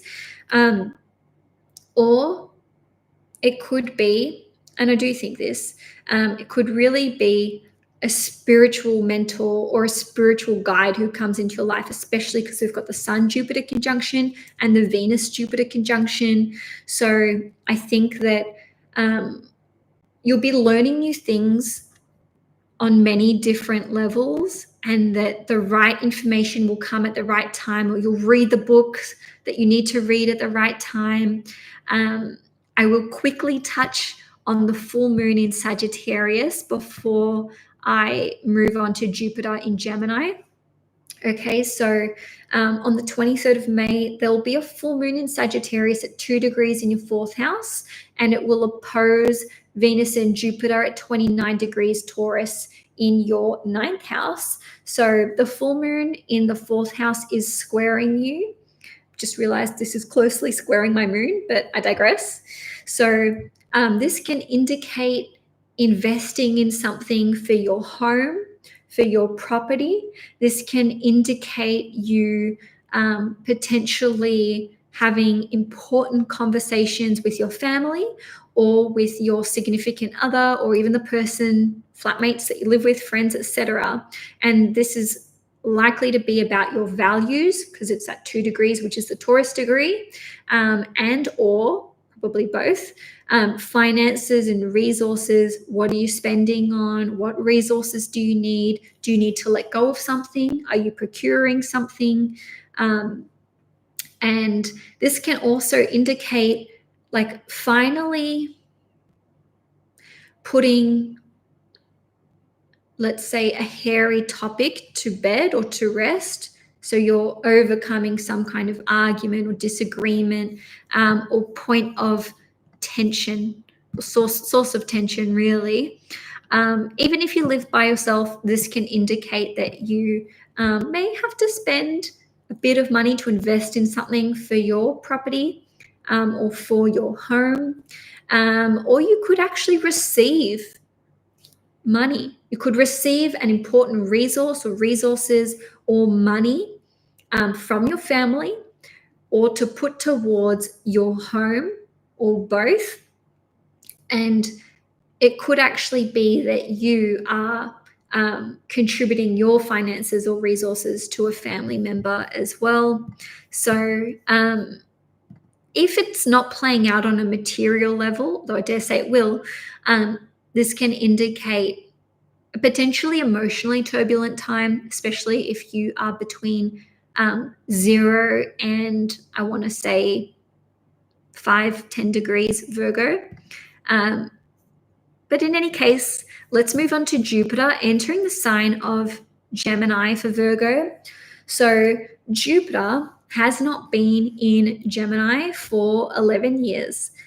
And that's because Jupiter takes about 11 to 12 years to transit through all 12 signs. Whichever house Jupiter transits, this is where we experience some kind of blessing in our life. Okay, so and also this is where we are learning something new. All right, we're putting our focused energy and attention and, let's say, brain power towards going on a steep learning curve and absorbing more knowledge and information about the 4th house. Now, the 4th house rules over property, real estate, farming. The 2nd house and the 4th house are both associated with farming and property, but anyway, gardening. I digress. So you could focus on these areas. You could be buying a property, selling a property, expanding your existing home further So you could be doing extensive extensions, or renovations or whatever, but it's kind of like more is more with Jupiter going through the fourth house. So this is a time where a person can purchase more property or land. You could be inheriting it as well. Oh my God. I'm so sorry. I was looking at Jupiter ruling over the fourth house. Discount, delete. Jupiter's going through your 10th house. I'm so glad I caught that early. I wonder if I can edit this later. Okay, Virgo. On the 25th or the 26th of May, depending where you live in the world, Jupiter will enter the sign of Gemini for the first time in 11 years. So it's transiting your 10th house for the first time in 11 years. The 10th house is associated with your career, your reputation, your highest level possible of authority. It's also associated with the legacy that you're working towards leaving behind. So Jupiter going through the 10th house indicates that you can be receiving a promotion. You can be expanding when it comes to the work that you do, especially if you own your own business. This can give you more exposure. This can indicate that you are receiving more responsibility. Certainly blessings are coming through on your life purpose, your career. So for those of you Virgos who have felt lost and just a little directionless or uncertain about which direction to take your career or what your life purpose is, what is your soul's calling, Jupiter going through your 10th house can indicate that you are discovering what this is. And if you already know what that is, then you're actually taking tangible steps to work towards that. Jupiter rules your fourth house, which is related to property and real estate. And it rules your seventh house, which is related to relationships, whether this is, your significant other, your marriage partner, business partner, or even clients. So Jupiter ruling the fourth and the seventh and being in the 10th can indicate status changes when it comes to property and real estate. Okay, so this can indicate purchasing property with another person. It can too indicate buying or selling property. It can indicate going into business, either with a business partner, collaborating with another person, or going into business with your spouse or your significant other. Because the 10th house is one of the parental houses, it's on that 10th house axis. This can indicate becoming a parent or expanding your family even further. Certainly, this too can indicate becoming a grandparent. Again, this is a 12-month transit, but basically Jupiter going through the 10th house is a time where you're really, really visible. Whatever you do for work, whatever you create, whatever you put out, you are getting noticed, whether this is by your employers. Even when you walk down the street, Jupiter going through the 10th house is like all eyes on you. People are noticing you. There's something about your energy and your aura which is drawing awareness to you. Okay, so because the 10th house rules over career, and this is especially the case for Virgo ascendants and Virgo moons, Virgo ascendants and Virgo suns, Jupiter going through the 10th house can indicate taking risks in your career, traveling for your work. It can indicate becoming a teacher, teaching what you know, producing educational content. This is also an indicator of getting married. This includes Virgo moons as well. So Jupiter ruling the 7th and going into the 10th can be a significant relationship status changer, for want of a better term. So for some of you, it could be coming out of a relationship. This happened to me when Jupiter was in my 10th house by sign, when Jupiter was transiting. I just want to make sure this is correct. Yeah, when Jupiter was transiting my midheaven, this is when my marriage started to break down, or when we officially separated. Okay, so it can be freedom or liberation from a relationship or a marriage, but this absolutely can indicate getting into a new relationship, getting engaged, or taking your relationship to the next level. In any case, Jupiter transiting the 10th house is such a positive transit when it comes to being connected to life purpose, being connected to our soul's calling, feeling like we have divine inspiration and support, and where we are actually following our what it is that we believe in, whether this is, religiously speaking, spiritually speaking. This can also indicate a time of ascending to a political, having some kind of political seat of power, right? So being involved in politics, being involved in the law. Yes, this can indicate some kind of legal legal matter coming to the surface, or being resolved or sorted.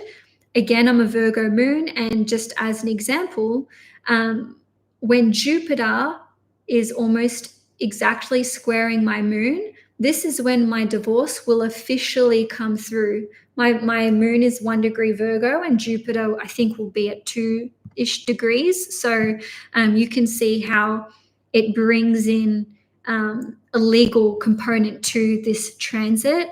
But in any case, it's such a positive time of blessings, of feeling aligned with your path in this world, in this life.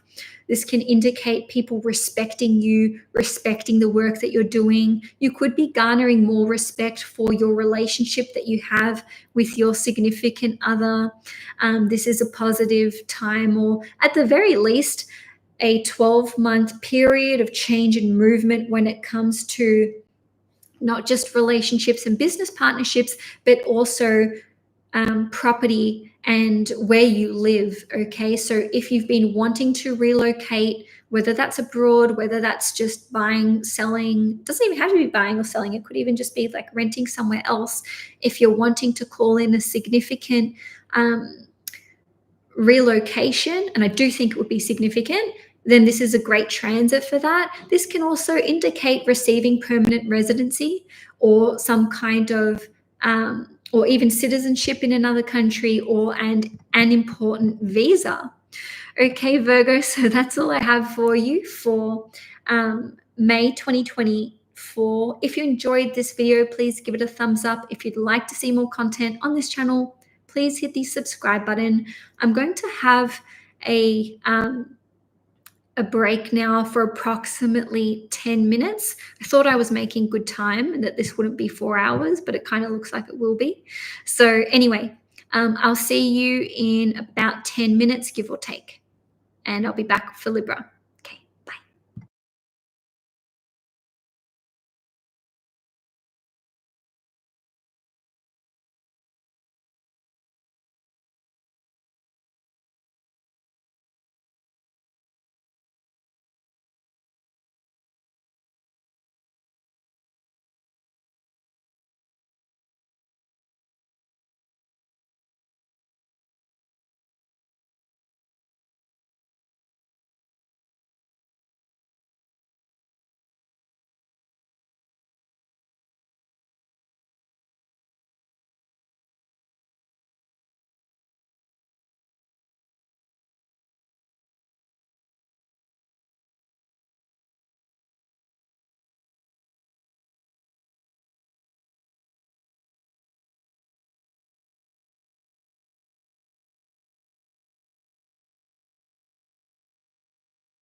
Hi, everyone. Thank you so much for your patience.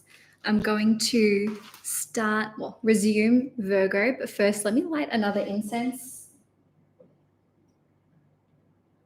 This is my favorite incense. It's vanilla.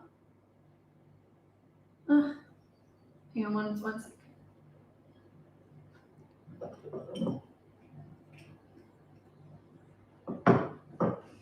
It's this brand, Organic Goodness. I don't know if this is like just an Australian brand. Anyway, enough show and tell.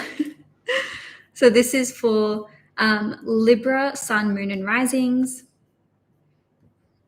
Also, if you guys can continue to help me with timestamps, that would be so appreciated. So Libra, your 8th and 9th houses are going to be heavily activated for the month of May. So we've got 6 new cycles that are starting. I'm going to run through these dates just the once. If you need to refer back to them, you can check the transits in the description box below. All right, so on the 8th of May, we've got the new moon in Taurus at 18 degrees. So this is all in Taurus for now. On the 13th of May, we've got the Sun-Uranus conjunction at 23 degrees. This happens about once a year. On the 18th, we've got the Venus-Uranus conjunction, also at 23 degrees Taurus. On the 18th or 19th of May, depending where you live in the world, we have the annual Sun-Jupiter conjunction. Highlighting this one, this is a really auspicious date. All right, so that's Sun-Jupiter at 28 degrees Taurus. On the 23rd of May, we've got the Venus-Jupiter conjunction at 29 degrees. And then just a few hours later, we've got the full moon in Sagittarius at 2 degrees in your 3rd house. Lastly, on the 31st of May, we have the Mercury-Uranus conjunction at 24 degrees Taurus. And then the next cycle I'm going to cover will be Jupiter and Gemini in your 9th house, which is very exciting. Okay, so talking about the 8th house, we've got to look at what it rules over. In a nutshell, this is going to be quite a large nutshell. The 8th house rules over mutual resources. So this can be the bank accounts that you have combined with other people, even property that you own with other people. This can indicate investments that you share with someone else. The 8th house is also indicative of the money that you manage for other people, and even financial planners, so people who help you to manage your resources and money. Even child support is seen, and alimony money is seen in the 8th house. Okay, so taking it a little deeper, the 8th house is a very psychological house. It is one of the houses that is associated with healing. And the flip side of that, we've got the 8th house ruling over fears and addictions. Okay, so deep healing can take place when we have 8th house activations. The 8th house also rules over anything occult. It rules over anything esoteric. It rules over taboo topics, conspiracy theories. Don't want to be shadow banned or just have my algorithm stuffed for this video, even saying that. So annoying. Anyway, the 8th house rules over anything we want to keep private, hidden, secrets. It's also a very suspicious, even paranoid house as well. And the 8th house ultimately is about intimacy and vulnerability. Okay, so this is why it rules over mutual resources. That's what you share with another person. And it's an emotional house because this is about being intimately involved with another person. That can be on an emotional level or on a sexual level. The 8th house is associated with sex as well as death and rebirth. So it's an extremely fertile house. And again, this is where we get these links to healing, right? So for something to be fertile, it must be born from good health, right? So in any case, we've got these 5 new cycles that are starting in the sign of Taurus in your 8th house, plus the new moon.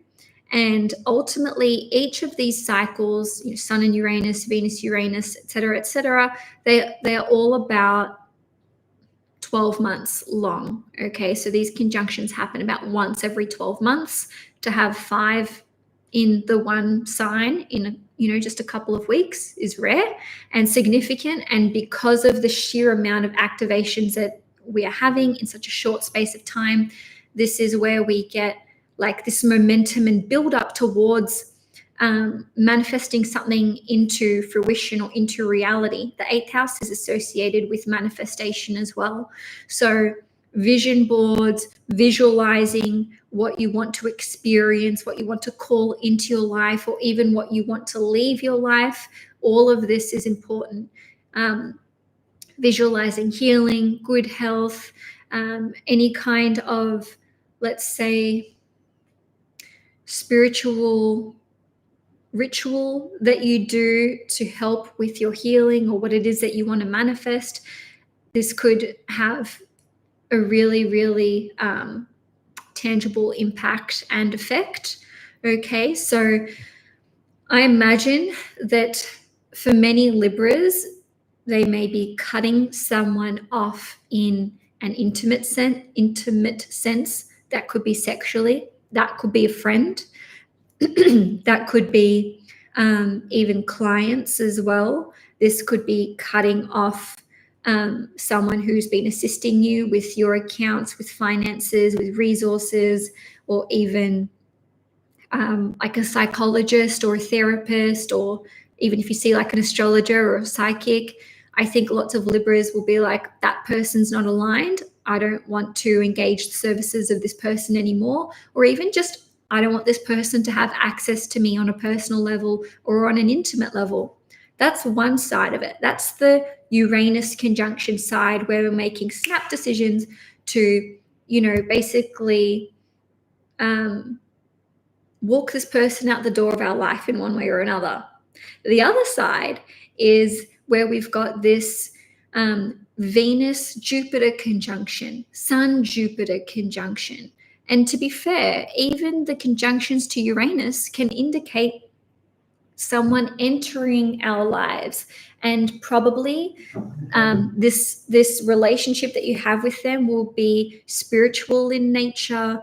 You'll share similar beliefs. Maybe you can learn from this person. Maybe you are learning about astrology, or you are learning, how to expand your intuitive or psychic gifts. Maybe you want to delve into healing as a practice for yourself. Maybe you're wanting to educate yourself about Reiki, or, undertaking some kind of high level training. This can absolutely be an initiation that is taking place. And it can be a spiritual initiation where, it starts with a clairvoyant vision, a premonition, a prophetic dream, or even just like a chakra healing or a spiritual awakening. And this could take you by surprise. Uranus is associated with fast-paced change, sudden and sometimes shocking developments. But Jupiter here is also in the sign of Taurus, and Jupiter is giving a blessing to this. It's allowing for growth and expansion and healing. So sudden healings can take place. Sudden awakenings can take place. The sudden let's say, end of an addiction cycle, or fears or blockages, they could just be removed and purged from your life. Look, I think this will be an emotional time for you, Libras. Okay, just having the 8th house so strongly activated, so many planets there, it's emotional. But it's I don't want to say balance, but it's highs and lows.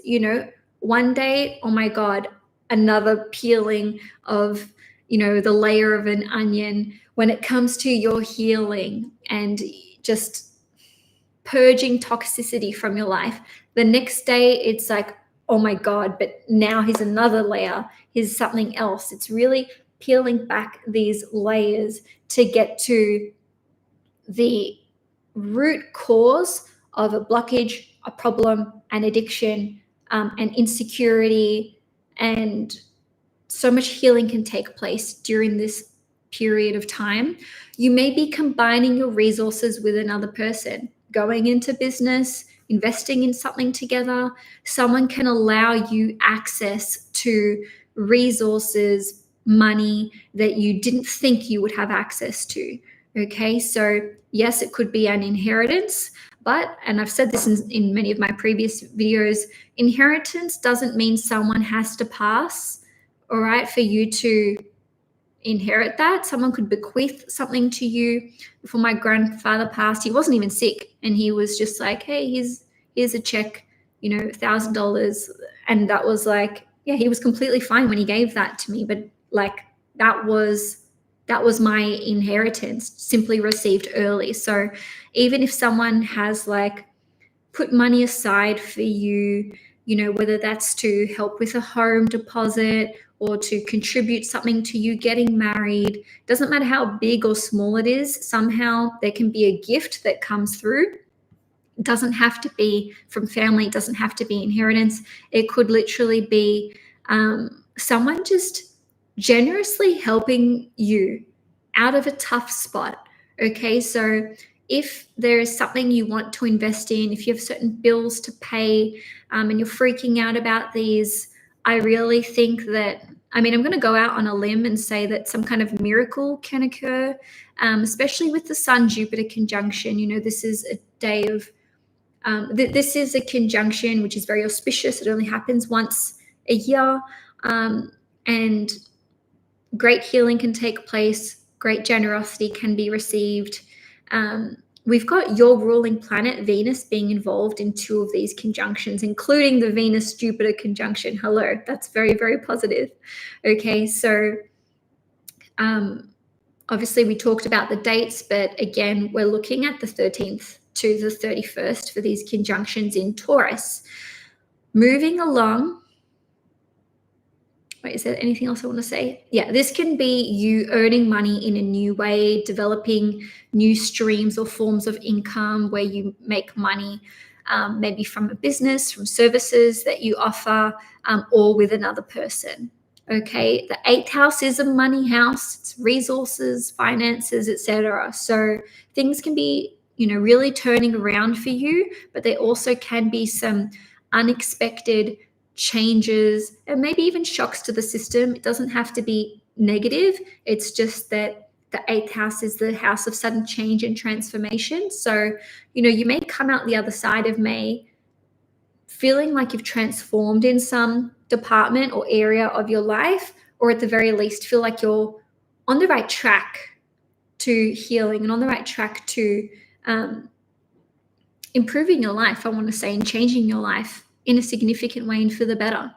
So, okay, on the 23rd of May, we have the full moon in Sagittarius, which is in your 3rd house. I'll quickly touch on this. It does oppose the Venus-Jupiter conjunction, and Jupiter rules over this full moon. So a full moon in your 3rd house can be the completion of a writing project, or some kind of marketing project, maybe finishing something on like a website, or even like launching something on your website, on a social media platform. Some of you may be completing a short-term education course during this time, or finishing up with course content that you are creating. What else? The 3rd house is associated with friends. It's associated with siblings and relatives. So there could be some kind of significant social event that takes place around this time. It's making a positive aspect to you, so I don't see any issues with it. I think it'll be a positive thing. The 3rd house is associated with short-term travel. So it may be that there's like a spontaneous opportunity that arises to go on like a weekend getaway, or even like a week here or there, etc. All right, so now let's move on to Jupiter transiting Gemini. Just a moment. Okay, so sorry, that went down the wrong way.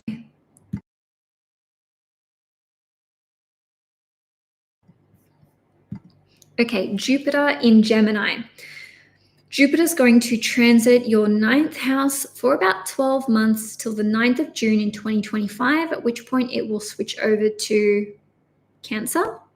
Alrighty, so with Jupiter in the 9th house, first of all, you haven't experienced this for like 11 years. So is it a big deal? Yes, it is.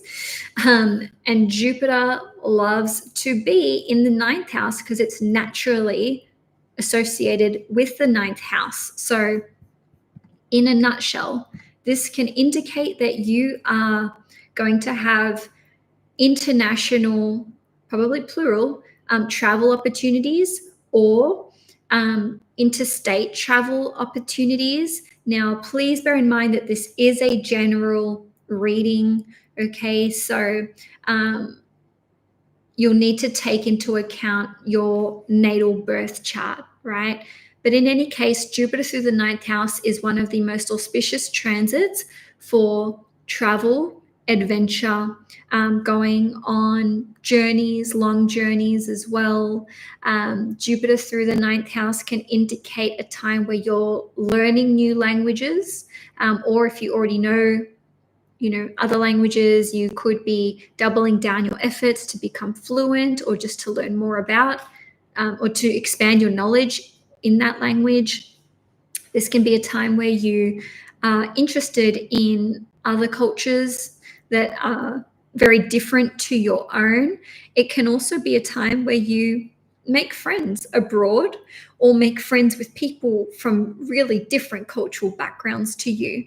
Jupiter through the 9th house is a high-level indicator for, let's say, developing new religious, political, and/or spiritual belief systems, or I'm going to use this term again, but doubling down on your existing ones. Okay, so let's just say that someone is someone was maybe like baptized Christian, or like they call themselves a Christian, but they don't go to church, or they haven't studied the Bible or what have you. This is just a random example. Jupiter through the 9th house can indicate wanting to take that to the next level and kind of go all in. So it's like, okay, joining a church, going regularly, studying the Bible, maybe going on a religious pilgrimage, but absolutely the same can be said for spirituality as well, right? You may consider yourself to be spiritual or to have certain values, but Jupiter through the 9th house can be like, okay, I want to incorporate this in every area of my life. I want to live and breathe this, so that I'm not just saying that I believe in these things. I actually do these things and I lead by example. Even if you don't have any kind of belief in a higher power, Jupiter through the 9th house can change that. This is a time where someone can become, for want of a better term, spiritualized, or discover a religion that really speaks to them. Even if you're let's say subscribed to, abiding by, even if you're heavily involved with one religion, this can see you being like, actually, this doesn't align for me anymore. I'm not interested in this.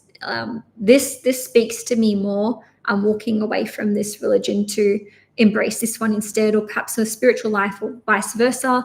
The 9th house is also associated with legal matters. So having Jupiter in the 9th house can indicate that you may be involved with legal matters or the law in some way, shape, or form. It doesn't have to be in a negative sense. It could just be you're applying for a visa, applying for maybe permanent residency or citizenship, although I dare say that would more be the case if you're a Gemini moon, but doesn't have to be. Really just depends on your. Anyway, not gonna get lost in the weeds as I tend to do. This can indicate a time where you were just following up on legal matters. I myself had my divorce application filed while Jupiter was in my 9th house as a Virgo moon. Okay, so Taurus, Jupiter was in Taurus in my 9th house. So that's just an example, okay? But this can also be a time where you tie the knot and get married, especially I would say almost definitely the 10th house or the 10th house ruler would have to be significantly activated somehow as well for this. So, this can be, like I said, getting married, okay?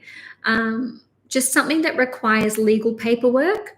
Jupiter in the 9th house, maybe I should have started with this, guys.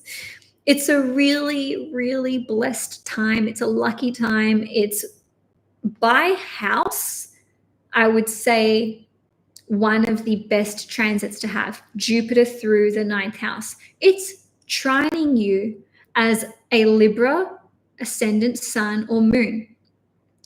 In 2024, Jupiter will get up to 21 degrees before it goes retrograde. So Libras between 0 and 21 degrees will experience the perfect trine, so to speak. If you're 22 degrees to 29 degrees Libra, you'll experience this in the first 5 months of next year in 2025. That's not to say that you won't still, receive its blessing in some way, shape, or form. Just remember, though, guys, that it can actually take the full 12-month cycle of Jupiter going through a sign before we're able to look back and be like, oh, that's how Jupiter blessed my life. Okay, so because Jupiter is trining you, this can activate getting into a new relationship. This can also activate getting pregnant as well, becoming a parent in some way, shape, or form. And when I say some way, shape, or form, I mean this can also be to do with becoming an adoptive parent, step parent, or foster parent, etc. Okay, Libra. So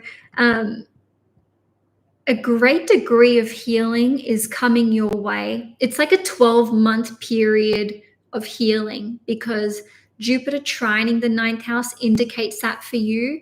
Sorry, Jupiter in the 9th house trining you indicates that. And then these cycles in the 8th house indicate doing this on the deeper level. But I really feel like Jupiter trining your ascendant is actually making the 8th house cycles not so heavy. And I feel like it expedites that process because you have this awareness, this higher level of consciousness and awareness of why this is important. And I feel like you're kind of, I want to say, leading the charge on this in some way, shape, or form. So Libra, that's all I have for you for May 2024. If you enjoyed this horoscope, please give it a thumbs up. If you'd like to see more content on this channel, please hit the subscribe button. I'm now going to move on to Scorpio in just a moment. I was just checking to see if my incense was still going. Okay.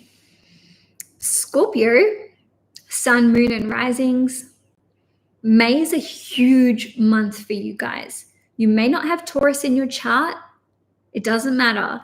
You have a new moon plus 5 new cycles starting in your 7th house, which is the house of relationships, meeting other people, marriage, business partnerships, clients, and your personal one-to-one friendships. So having so many new cycles start in the 7th house indicates that for the next 12 months, because each of these new cycles is kickstarting a new 12-month cycle, you're going to be meeting so many new people, and there's going to be changes to your existing relationships as well. All right, so I'm only going to run through the dates once. If you need to refer back to them, you can look in the description box below. But let's take it away. On the 8th of May, there's a new moon in Taurus at 18 degrees in your 7th house. On the 13th, there's a Sun-Uranus conjunction at 23 degrees Taurus. On the 18th, we've got the Venus-Uranus conjunction at 23 degrees Taurus, also 23 degrees. On the 18th or 19th of May, we have the annual Sun-Jupiter conjunction at 28 degrees Taurus. This is the big one. This is the one that people get really excited about. Okay, so again, that's the 18th or 19th of May. If you're in Australia, it'll be on the 19th of May. Moving along, on the 23rd of May, we've got the Venus-Jupiter conjunction at 29 degrees, and this will be taking place just a few hours before the full moon in Sagittarius at 2 degrees in your second house. So the full moon opposes that Venus-Jupiter conjunction. On the 31st of May, we've got the Mercury-Uranus conjunction at 24 degrees Taurus. This is all in your seventh house, just to reiterate that. Okay, so then we've got Jupiter entering Gemini on the 25th or 26th, but I'm going to get to that after I talk about Taurus. So we've got Jupiter, either Jupiter or Uranus being involved in each of these 5 conjunctions. Now, what Jupiter and Uranus have in common is that they like to go all in and do things in extremes. All right, so Jupiter is associated with good luck, healing, blessings, prosperity, teachers, mentors, travel, wisdom, knowledge, higher education, etc., and anything foreign. And then Uranus is associated with shocking change, rebellion, sudden turning of events taking place, as well as almost like doing a 180, like going in a totally different direction to whatever direction you had been going in. And Uranus has this fast-paced quality about it. So if you think about it, the reason why anything would be shocking is because we're not prepared for it. And if we're not expecting it, right? And if we're not expecting something, that means we're not prepared for it, either because we thought it would never happen or because it's premature and it's like happening on this sudden scale. Okay, so in breaking all of that down, having these conjunctions take place in the 7th house, to me, indicates on one level the sudden ending of contracts, relationships, obligations, and commitments, because the 7th house is anything that we promise to another person. This is why it rules over marriage. This is why it also rules over signing a contract, signing a piece of paper. Okay, what have you promised? You've given your word to someone in either in an official sense or in a legal sense, because the 7th house rules over, it is a legal house, right? But it's also like giving your word to someone else. Okay, so ultimately, with the Sun-Uranus conjunction and the Venus-Uranus conjunction taking place, in the second half of May, around mid-May, this can indicate a sudden ending of a contract. I don't want to do business with you. Friendship may sort of break down. You may walk away from a client, or a business deal may go sideways or wonky. You may be released from a commitment or an obligation to another person, and you're like, oh, thank God this is over. Like I feel free now. Jupiter Uranus here is really liberating, really freeing. And even if there are, let's say, relationships or connections, or even just like contractual obligations which fall away and they're shocking, I really feel that you'll walk away from this eventually, or look back on it and be like, thank God, or thank whoever you thank, right? Because we've got Jupiter here too. We've got Jupiter in the 7th house as well. It's blessing you. You're being freed up from something. And while you have, people or places or, contracts leaving your life, by the same token, you have new ones entering just like that, because it's a new cycle. So this can be a new relationship, getting married, maybe doing it quickly, maybe going to a courthouse and eloping, because we've got Uranus, Jupiter, the Venus conjunct Jupiter, Venus conjunct Uranus, and Sun conjunct Jupiter. Jupiter is a planet which is associated with marriage and the law. So it's like, hey, let's just move our relationship along. Let's move it along, maybe quicker than you had anticipated or that other people had anticipated. So this could be really surprising if you're just like, hey, we're together now. I'm moving in with this person. We just got married, or we just started dating, but we know we want to, become exclusive.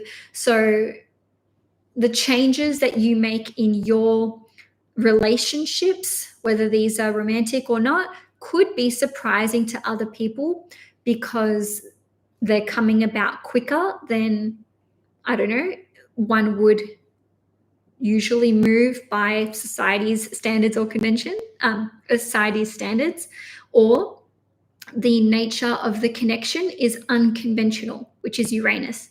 Weird, eccentric, unexpected, oddball, seeming mismatch, or whatever. I've natally got Uranus in the 7th house, so I know how this transit, I know all too well how this transit can play out, because I also have a Venus-Uranus opposition, which is absolutely exact. So when you have a activation to Uranus in your 7th house, it can be sudden relationships ending or suddenly starting. Even if it's not on a romantic level, this can be going into business with another person. An amazing collaboration opportunity comes out of the blue, and it's like you have to act on it quickly in most cases because of Uranus here and Jupiter's influence. So it's like, take a risk, go on an adventure, move quickly, act quickly. Maybe you have to give something up in order to act on this new opportunity, okay? And hey, the same can be said for clients, right? So there could be a client deal which falls through, but then a new one comes through as well, because the 7th house is very much associated with sales and the services that we engage in and offer other people. So you may just be like, I'm offering this service now. I'm now selling this product, or I'm in the market to buy this. So there could be some unexpected purchases, maybe spending big, especially because we've got Jupiter in here and, Venus involved as well, which are the 2 money planets in astrology. The 2nd house rules over not just our relationship, but the 7th house is indicative of your romantic partner's 1st house. So if you personally are not experiencing a bunch of changes socially, professionally, romantically, etc., but I think you will. But if you're not, then the way that this can play out is that your partner is having a lot of things change in their life. Maybe they're being pulled in lots of different directions. They're starting something new. They've got a lot of things on the go. Maybe they're really busy. Maybe they have had some kind of epiphany or multiple epiphanies about life path and the direction that they want to go in their life. Okay, so the same can be said for your second-born child, because the 7th house rules over your second-born child. So lots of changes could be coming or happening in their life, getting into a relationship, coming out of a relationship, having a baby. Obviously, we've got a lot of different people of all different ages watching this. So it just depends on if you have children and how old they are.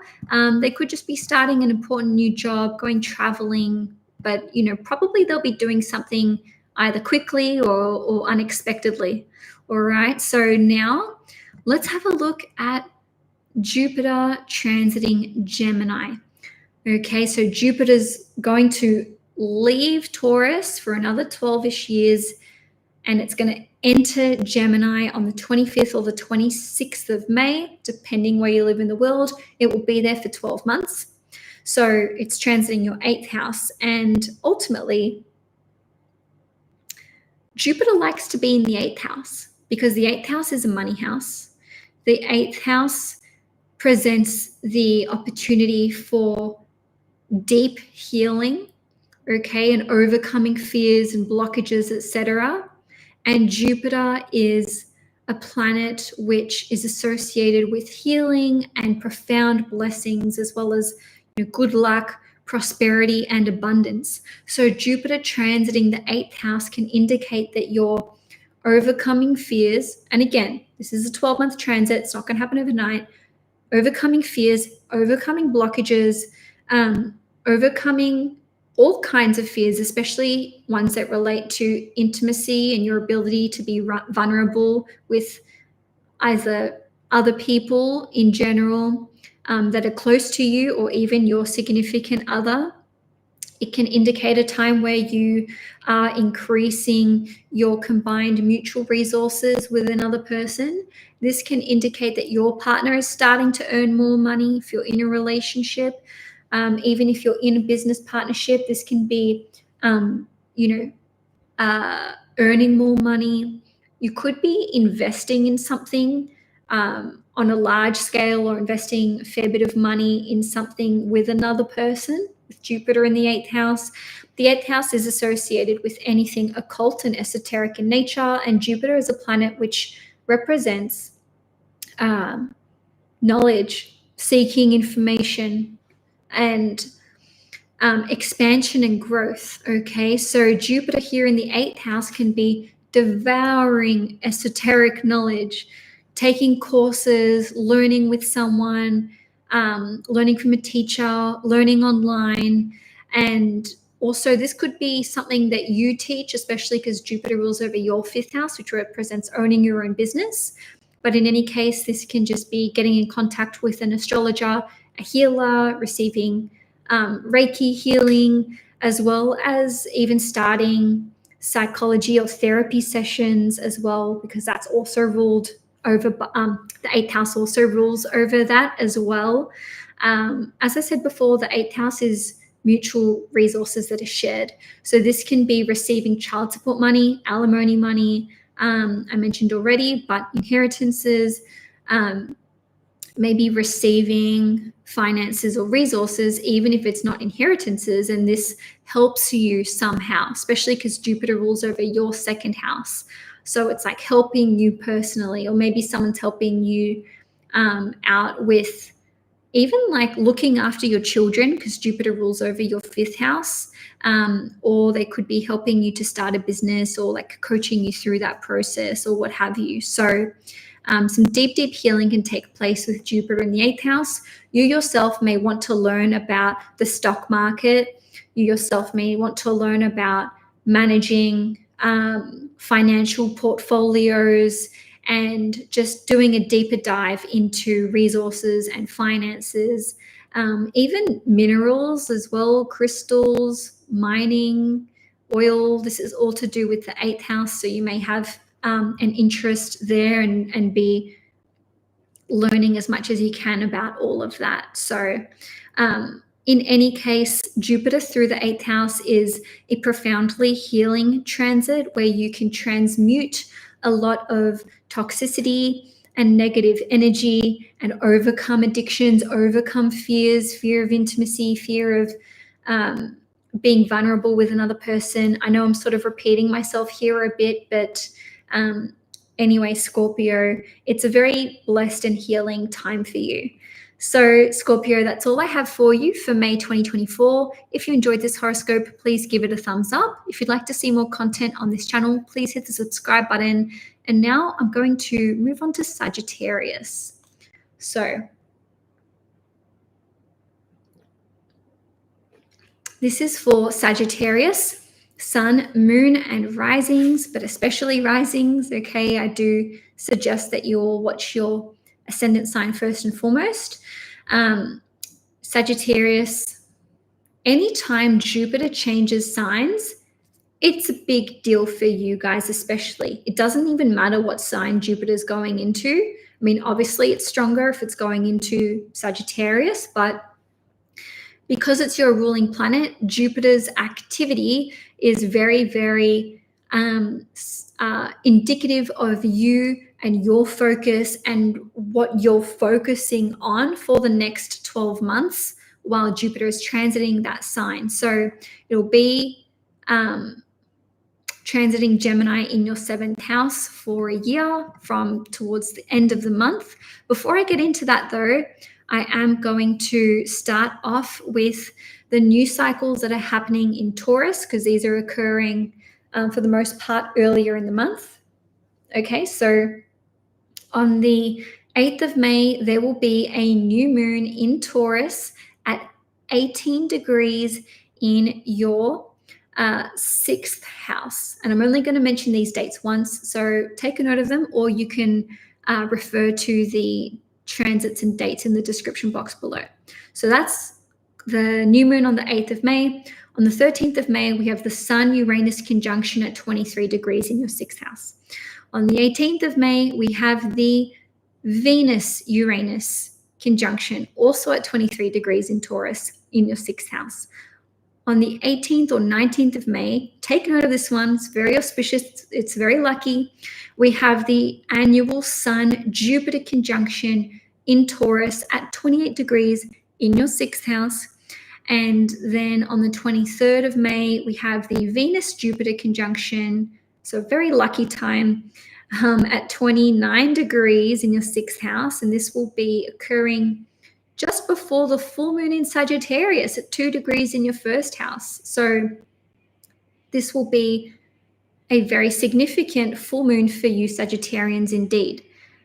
I don't know if you can hear that, but the cockatoos are going crazy outside. I hope not. They kind of do this. Anyway, on the 31st of May, we have the Mercury-Uranus conjunction occurring at 24 degrees in Taurus in your 6th house. All right, so 5 new cycles, all in Taurus, all approximately 12 months long in nature, and having such a significant activation to the one house indicates that that house is manifesting something for you.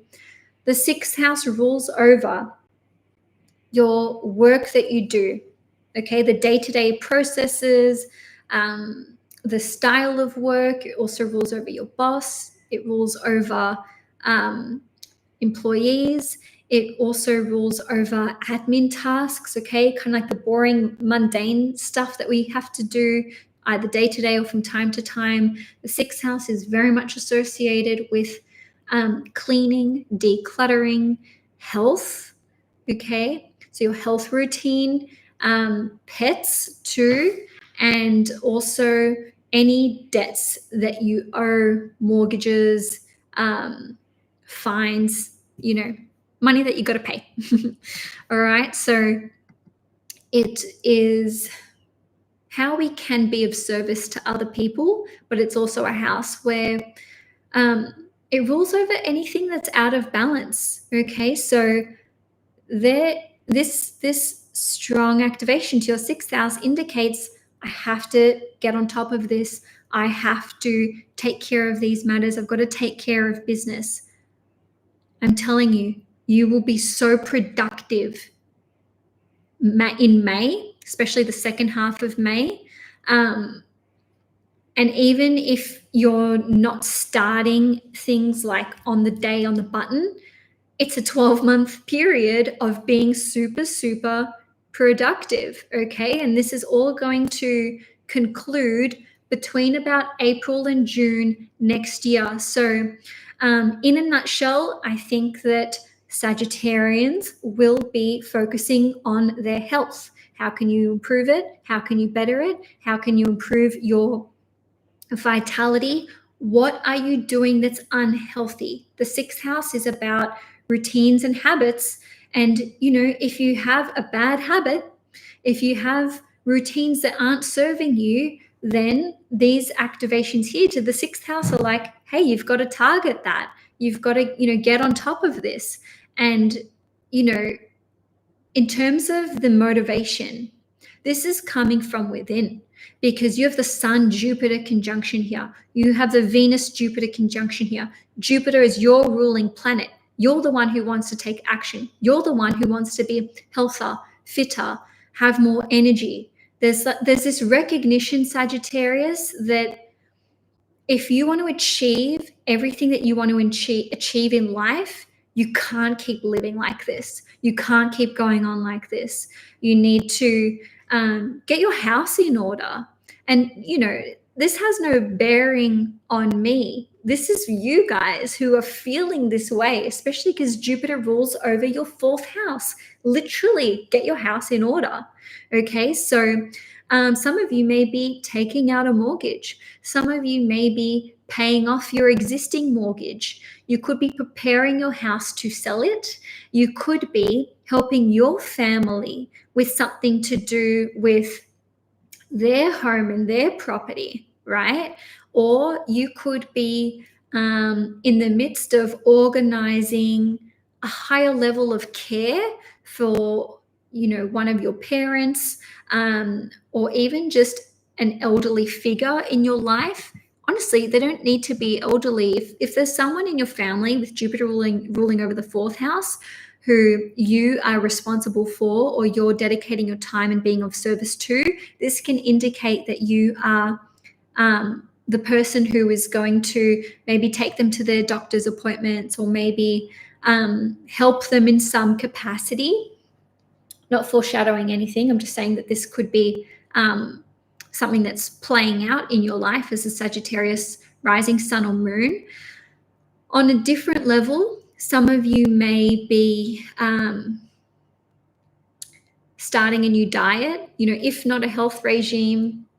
Well, this could be supporting that as well, eating cleaner, healthier food, starting some kind of healing treatment, okay?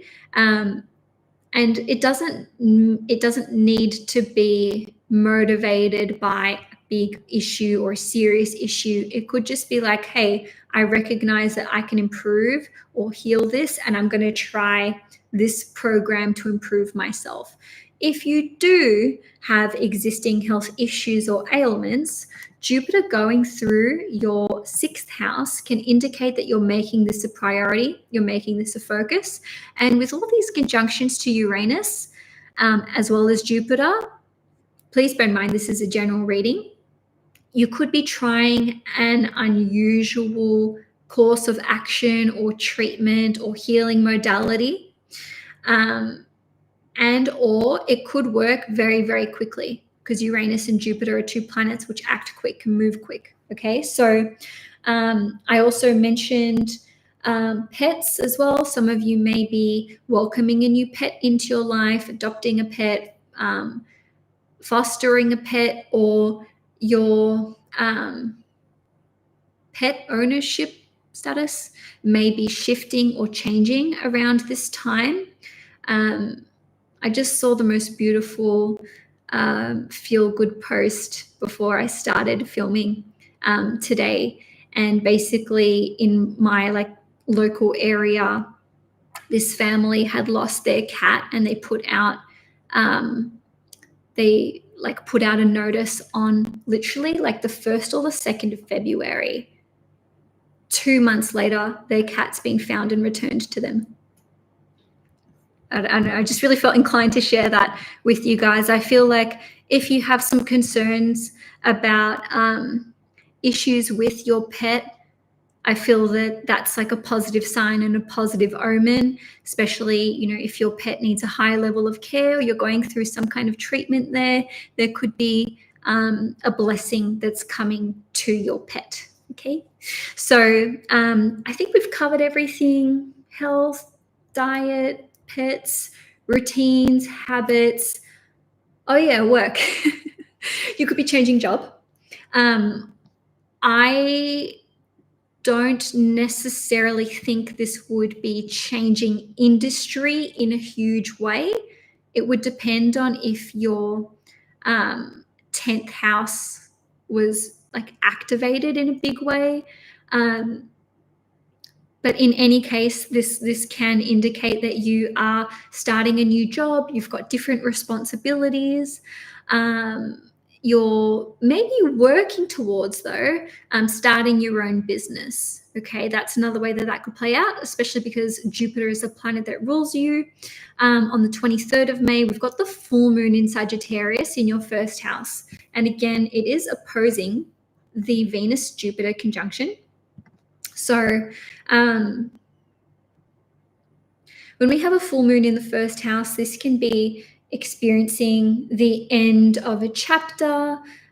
This can be having an epiphany or a realization, or like attaining a higher degree of self-awareness as well.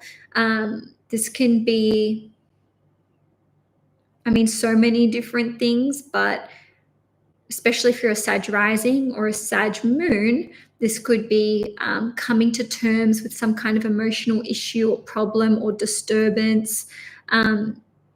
Because it is opposing Venus and Jupiter in the 6th house, I feel like this could be the end of a work problem or a work issue, maybe paying off a significant financial debt, or realizing that you're going to be okay either with respect to your finances or resources, especially because this full moon's at 2 degrees, which is the Taurus degree, which rules over finances and resources.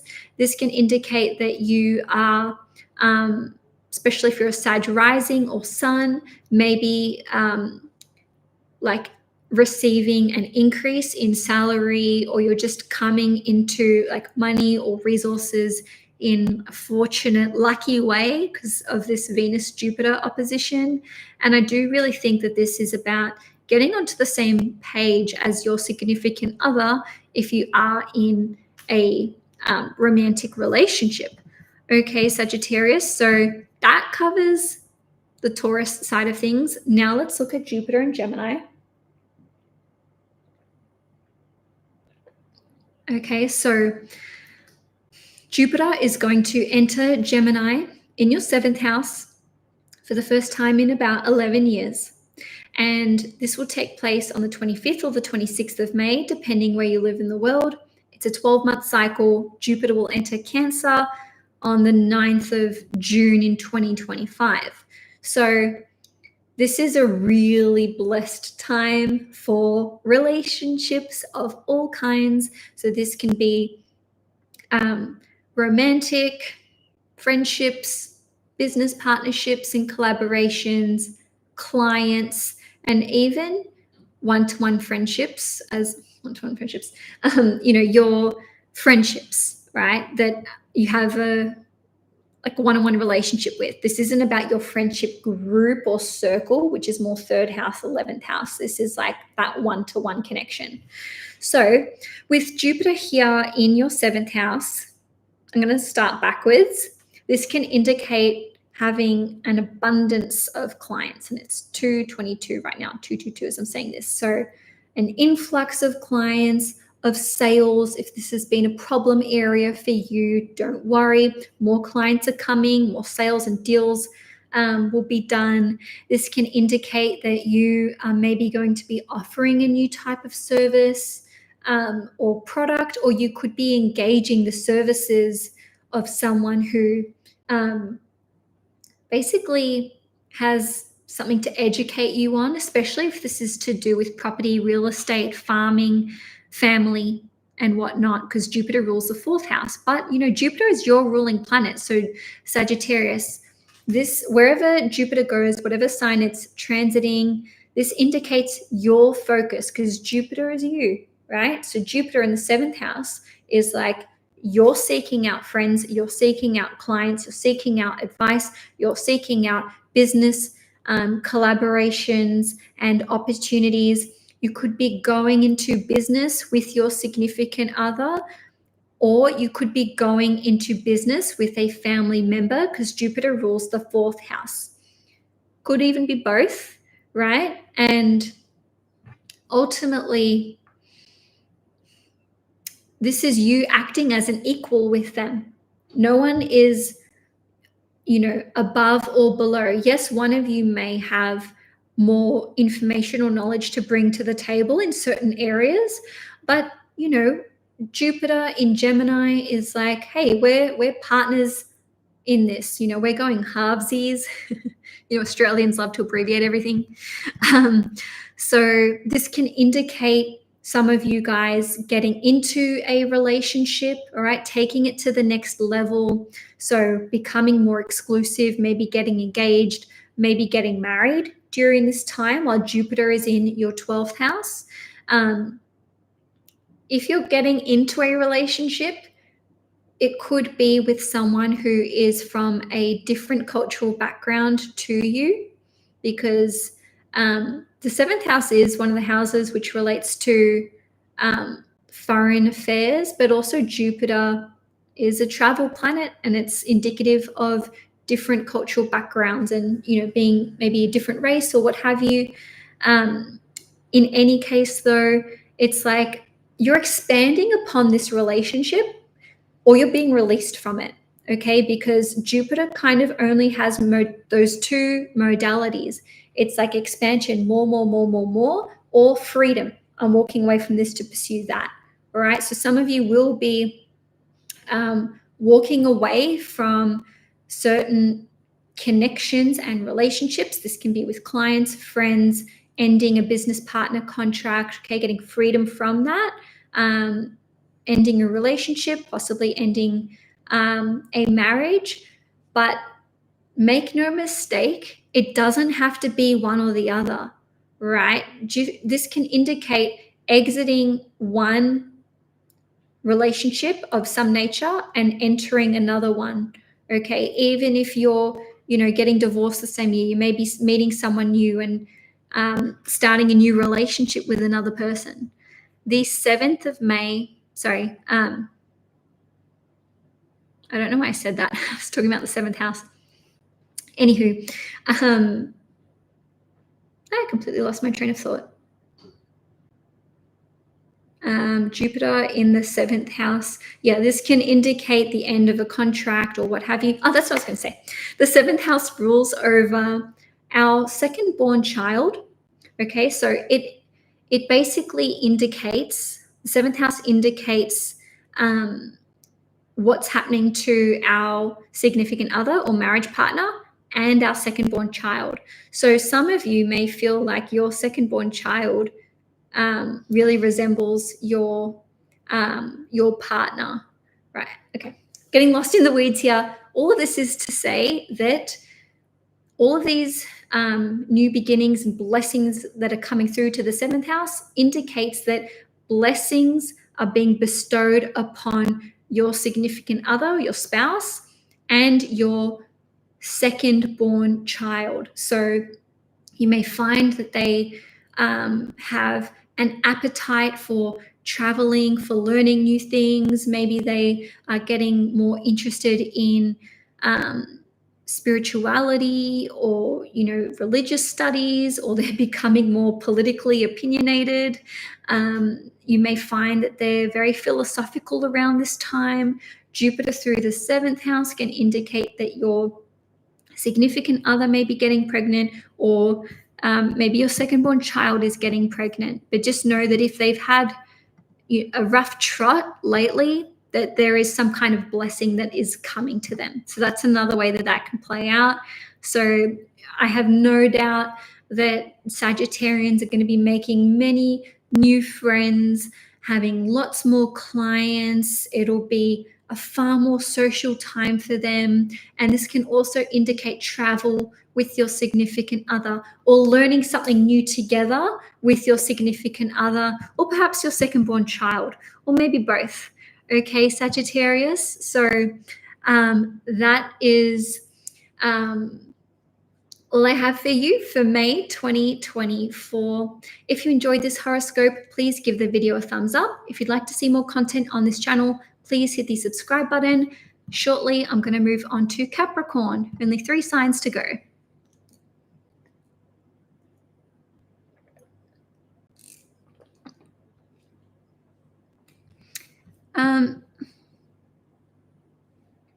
Just one moment, guys.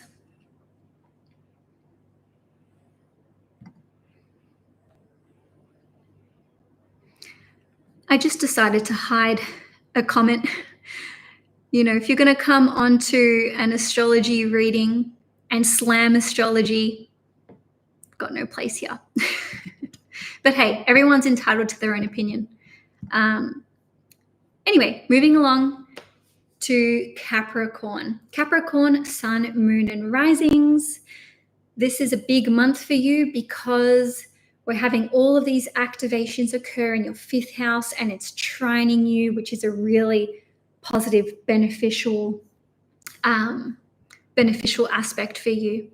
Okay, so let's see where to begin. I'm going to start off by reading out the dates of these conjunctions, and ultimately I'm only going to read them once. If you want to refer back to them for reference, I've listed them all in order in the description box below. So to kick things off, on the 8th of May, we've got a new moon in Taurus at 18 degrees. On the 13th of May, we've got a Sun-Uranus conjunction at 23 degrees Taurus. On the 18th of May, we've got the Venus-Uranus conjunction, also at 23 degrees Taurus. This is all in your 5th house. On the 18th or 19th of May, depending where you live in the world, we've got the Sun-Jupiter conjunction at 28 degrees Taurus. And on the 23rd of May, we've got the Venus-Jupiter conjunction at 29 degrees Taurus. And that will coincide with the full moon in Sagittarius at 2 degrees in your 12th house. Lastly, we've got the Mercury-Uranus conjunction at 24 degrees on the 31st of May. So I'll be focusing on that. Then we'll finish off by looking at Jupiter in Gemini in your 6th house. Hang on.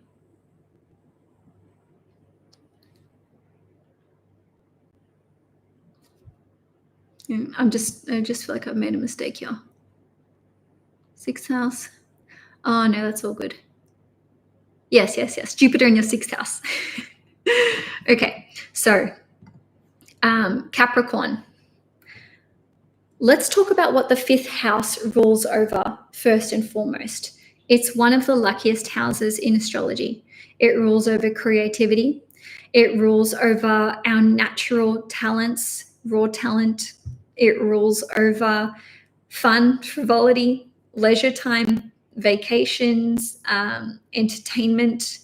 It's also a house which is connected to or rules over sport, and it's a very competitive house too. Also politics. It's one of the political houses. The 5th house represents if we own our own business, okay? So it can reflect owning our own business and how that business is going if you do own one. And of course, love, romance, dating, children, sex. Okay, so that's like the nutshell. There's of course always going to be other things that each house rules over, but that's the bare bones of it. To have a new moon plus 5 new cycles starting just in a matter of a couple of weeks is a big deal, because it indicates this new chapter, this new start that's happening for you on a grand scale. And because Taurus is the most stubborn sign, it's the most fixed sign, it's difficult to move energy. I'm a Taurus, I should know. Having these conjunctions take place in Uranus is really liberating. It speaks to freedom, getting out of a rut, being inspired, being able to overcome blockages in the blink of an eye. And then having Jupiter here as well indicates expansion, growth, progress, finally, right? So basically, many Capricorns will be inclined to start their own business. Or if you own your own business, perhaps this will be you taking this in a new direction, scaling up, or maybe even cutting off an arm of your business to be able to focus on going in a new direction. You could be rebranding, renaming, basically just changing the whole function of your business or even the foundation of your business. This can certainly indicate a time where products take off, sales take off, services take off, your client base grows and expands, and this is such a fruitful time for creativity. Okay, so owning your own business aside, creatively speaking, the fifth house rules over all kinds of creativity, but also creative writing, dance, anything creative you do, or artistic in nature. So you may start writing a book. You may start writing, any kind of book, short novel, romance, it doesn't matter, children's books as well. The fifth house is related to children. This can be a time where you just feel inspired to learn something new, create something new. The fifth house is associated with our hobbies and passions. So, this indicates a resurgence in your passion for something, or a new passion coming along, right? Where you're like, it's my new hobby. This is my jam. This is my new thing, which probably doesn't happen to Capricorn a lot because you've got Taurus on the fifth house cusp. So this can indicate investing in your hobbies and passions, maybe like financially investing more when it comes to tools, equipment,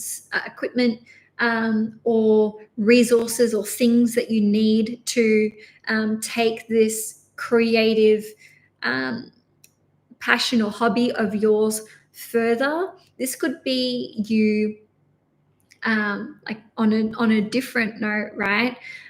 Deciding that you want to start dating, whether that's for the first time, maybe this is re-entering the dating pool. Because we have Uranus and Jupiter involved in these series of conjunctions, this indicates something either ending quickly, starting quickly, progressing quickly, or, all the above, right? So the conjunctions to Uranus, especially Venus conjunct Uranus, and even like Sun conjunct Uranus, can indicate, okay, I don't want to keep dating this person. This isn't working for me anymore. P.S. This is more like casual dating. And when I say casual dating, this is someone you're not yet living with, I would say, or who you're not married to, you don't share children with, etc. So this can indicate that you're like, I'm not into this person, so I'm gonna end it. I'm gonna walk away from it, etc. And interestingly enough, taking this action frees you up for something new. You have a Venus conjunct Jupiter in your fifth house. Wow, this is a big indicator for meeting someone new, or taking something existing with someone who's already in your life to the next level. Even if you're casually dating someone, as you enter the month, maybe it's been several months or what have you, there could be a sudden opportunity to take things to the next level. And maybe this happens very quickly, which is like, what the hell, as a Capricorn. And maybe it's an opportunity to travel with them. Maybe they're asking you to move in with them. It could play out on a number of different levels, with moving in or even starting a family. That's especially if you're a Capricorn moon. In any case, there's shifts when it comes to your hobbies and passions. There's big shifts when it comes to owning your own business or starting your own business. There's big shifts and new beginnings and chapters happening when it comes to your romantic life, dating life, as well as sex life as well. Even if it's a casual thing, or if you've been involved with someone in an intimate way, you could, decide that you want to take things to a different level or a different place within that connection.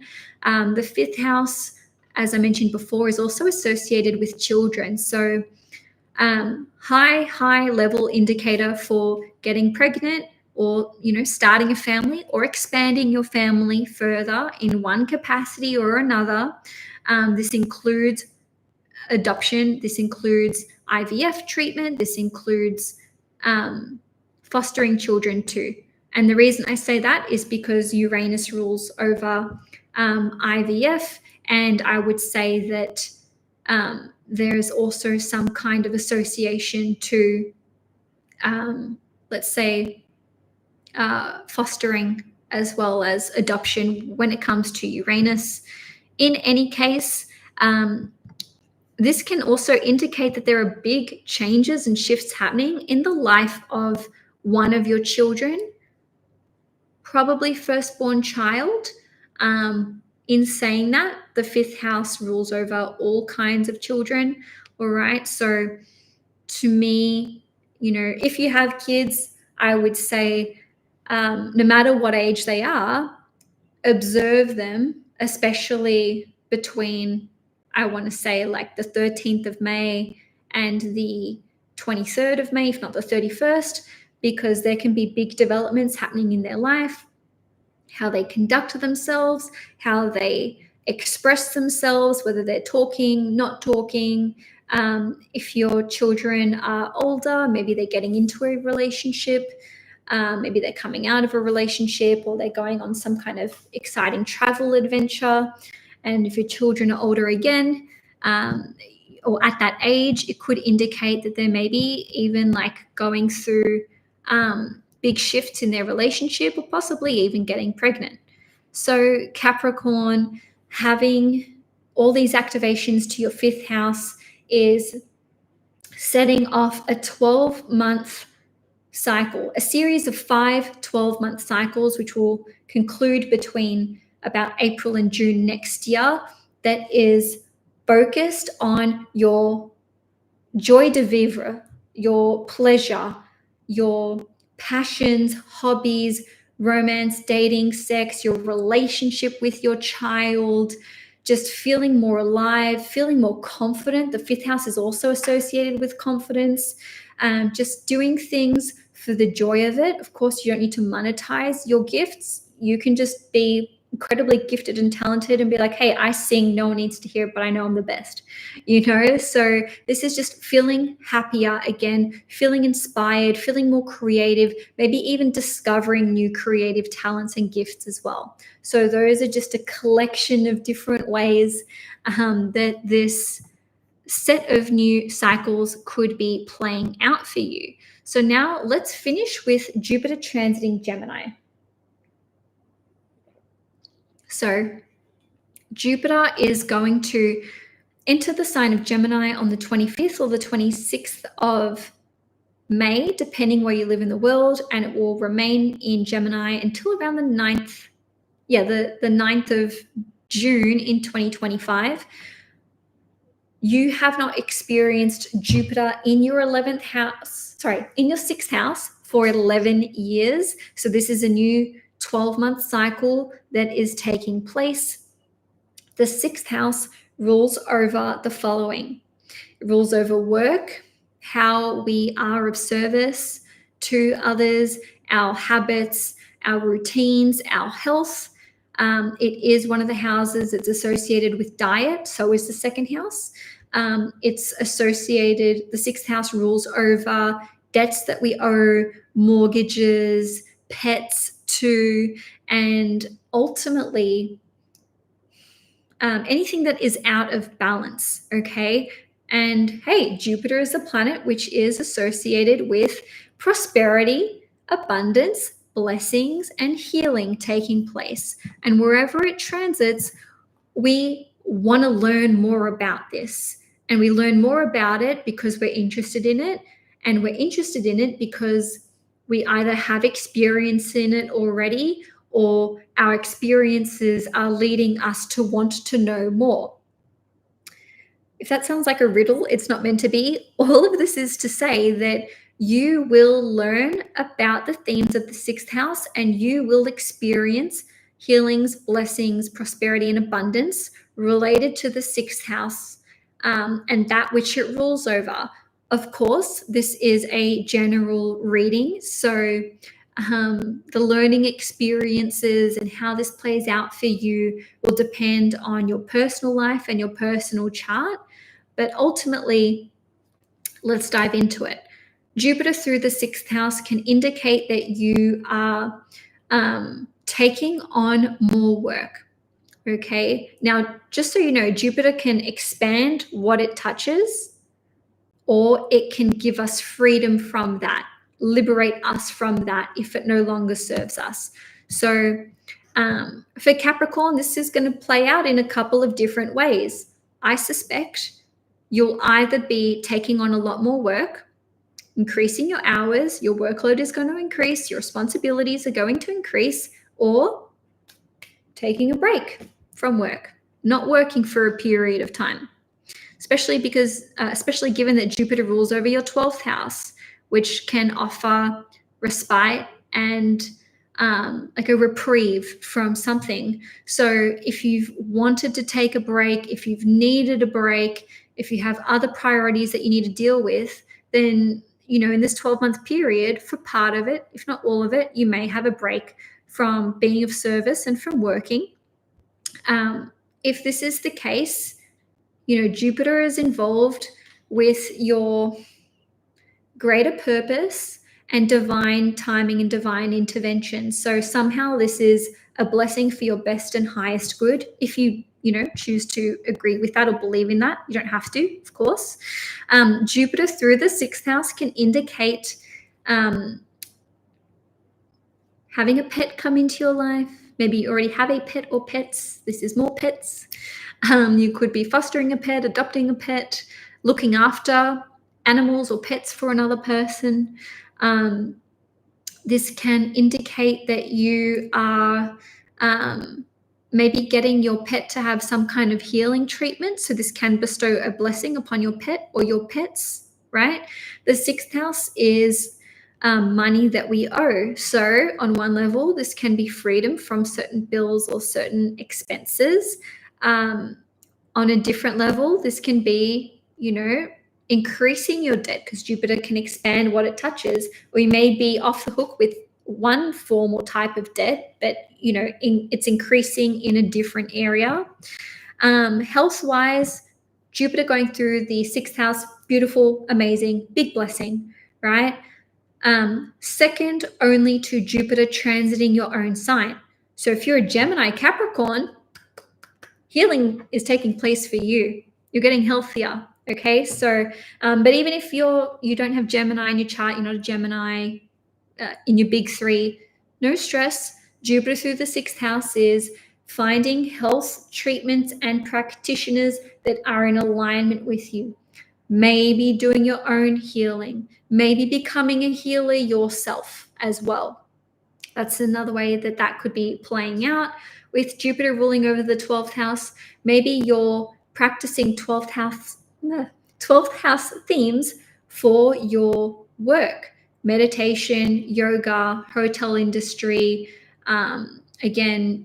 hospitals, healing, Reiki, energy work, anything to do with, let's say, something esoteric in nature, music, creativity, but you're doing this for work, you're doing this to be of service somehow.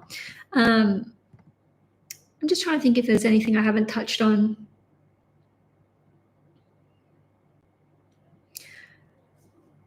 This can be really getting into health, but not in the way where it's like, oh, I need to see a doctor, or I have this ailment and I need to, focus on this. This is like, I want to be fit. I want to eat healthy. I want to learn what is good for my body, what exercise regime I should be carrying out, what diet I should be following, not in like a juice diet, but like lifestyle changes. Big lifestyle changes can come through when Jupiter transits the 6th house. And just remember, Capricorn, you've got 12 months to go through this, to enact this. So this is not anything that's going to happen overnight or in 1 week or even in 1 month. Jupiter will get up to 21 degrees Gemini before it retrogrades. And I think the retrograde period starts in October. So the steep learning curve is like end of May through to October. And then it's like integration for 5 months from October. And then, of course, Jupiter will be finished in Gemini on the 9th of June next year. So Capricorn, that's all I have for you for your May 2024 horoscope. If you enjoyed it, please give it a thumbs up. If you'd like to see more content on this channel, please hit the subscribe button. And now I'm going to move on to Aquarius. But first, let me just, nearly done with this tea, my God.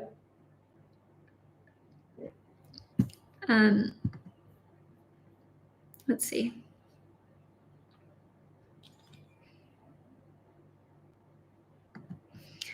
Okay, so this is for Aquarius, Sun, Moon, and risings. Aquarius, this is a really, really big month, nay, big year for you guys. And you may not be a Taurus, you may not be a Gemini, but we've got these conjunctions happening in Uranus in the month of May. But of course, we've just had the Jupiter-Uranus conjunction take place about 9 days ago on the 21st of April. Uranus is your ruling planet. That is why there is this big activation for you. The houses that are activated are the 4th house by the Taurus conjunctions, and the 5th house where you will have Jupiter transiting Gemini. Now, the 4th house is all about property, real estate, your home life, your living circumstances, anything which you would consider to be accommodation. It also rules over your family, your dynamics at home, your dynamics with your parents, your dynamics with your children, even your significant other as well, or even just anyone that you live with. The 4th house is also associated with our ancestry and lineage. So really getting, back to our roots. And also vehicles, cars. Now, I know that sounds crazy unless if you are interested in Vedic astrology, where the 4th house rules over this. But I've seen it time and time again. People who have strong 4th house activations and strong Cancer placements often seem to either be interested in cars or the car industry and so on and so forth. So I'm lumping that in there, okay?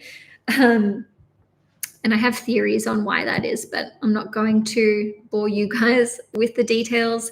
Lastly, the 4th house is very much associated with our emotional stability, our emotional health and well-being, and that is because it rules over our sense of security. It's shelter, right? So if the 4th house rules over our home and the roof over our heads, this is like a core fundamental thing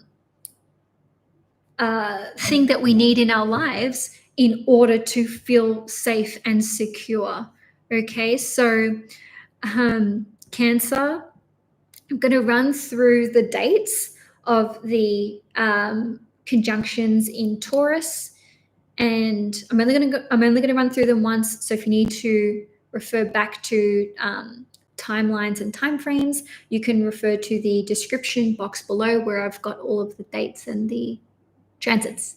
Okay, so on the 8th of May, new moon in Taurus at 18 degrees. This is all in your 4th house, Taurus. On the 13th of May, Sun-Uranus conjunction at 23 degrees Taurus. On the 18th of May, Venus-Uranus conjunction, also at 23 degrees in Taurus. This is a big one. Next, all right, on the 18th or 19th of May, depending where you live in the world, we have the Sun-Jupiter conjunction in Taurus at 28 degrees in your 4th house. On the 23rd of May, we've got 2 things happening. We have the Venus-Jupiter conjunction at 29 degrees Taurus. A few hours later, the full moon in Sagittarius at 2 degrees in your 11th house. And that is opposing that conjunction, but we'll get into that later. On the 31st of May, we are going to have the Mercury-Uranus conjunction in Taurus at 24 degrees in your 4th house. So again, Uranus is one of your ruling planets. The other ruling planet is Saturn. Now, this can play out and probably will play out in a or across a number of different areas in your life. Just remember that these new cycles that are starting have about a 12-month timeline. So they're going to conclude between about April and June next year, so 12 months, give or take. And ultimately, across the board, I think there's going to be huge changes to your property portfolio and or your property and living circumstances, as well as your dynamic with your family or certain family members, especially your parents / your children, if you have children, or if your parents are still in the picture, and perhaps starting your own family as well. So Aquarians, you may be working towards relocating from where you currently live, and that is especially the case if you are an Aquarius moon, because the moon rules over your property and living circumstances. But in any case, this is all taking place in your 4th house. Now, somehow I feel that the opportunity to move will come up quickly and or unexpectedly, or even if it's expected, there may be some rush involved. Hey, quickly, we've got to get finances together. We've got to put in our rental application. We've got to act now. And the same can be said for if you're selling a property. Maybe your house wasn't even on the market and an agent approaches you or someone door knocks and they offer you a price which is like, this is just too good to ignore, and you take it. There could be sudden cause for you to move, not trying to alarm anyone, right? But basically, maybe you're renting a property and the landlord is like, listen, I'm going to be moving into the property myself. I'm going to need you to vacate. Or perhaps there is some reason which acts as a catalyst for you to start the relocation process. Even if you're the one that initiates this could be coming out of the blue. Okay, so we've covered that there could be significant change and movement in the property and living circumstances department, especially with the Sun-Jupiter conjunction on the 18th, 19th of May. I say this because Jupiter expands what it touches. 28 degrees is the Cancer degree. It rules over property and real estate. So this could be, around the 18th or 19th, plus or minus a few days. This could be when these significant changes start to happen and you're like, hey, I need to act on this. So that's that, right? Then we've got maybe who you live with. Even if you're not moving, maybe someone's moving out of your place, maybe someone's moving in, maybe this is taking place quickly. This could be a friend, especially because we've got, Venus and Mercury involved in these Uranus conjunctions. And both planets rule over like relationships, friendships, even Uranus rules over friendships. So a friend could be moving in with you. Maybe you are moving in with a friend. A flatmate or a friend could be moving out of your place. Could even be a sibling with Mercury here too. Maybe a sister because we've got Venus. Anyway, I digress. This could be starting a family or expanding your family further. Maybe this happens unexpectedly with the Uranus conjunctions, or maybe you were planning this anyway, like you and your significant other, or even if, you're going through this process alone, and it's like, okay, this is coming about sooner than I thought, even if I, want this. But yeah, certainly if you're not wanting to start a family or expand your family, be extra careful in the last couple weeks of May. Just be careful in May, okay? And with Jupiter going into your 5th house, that's like extra points for that.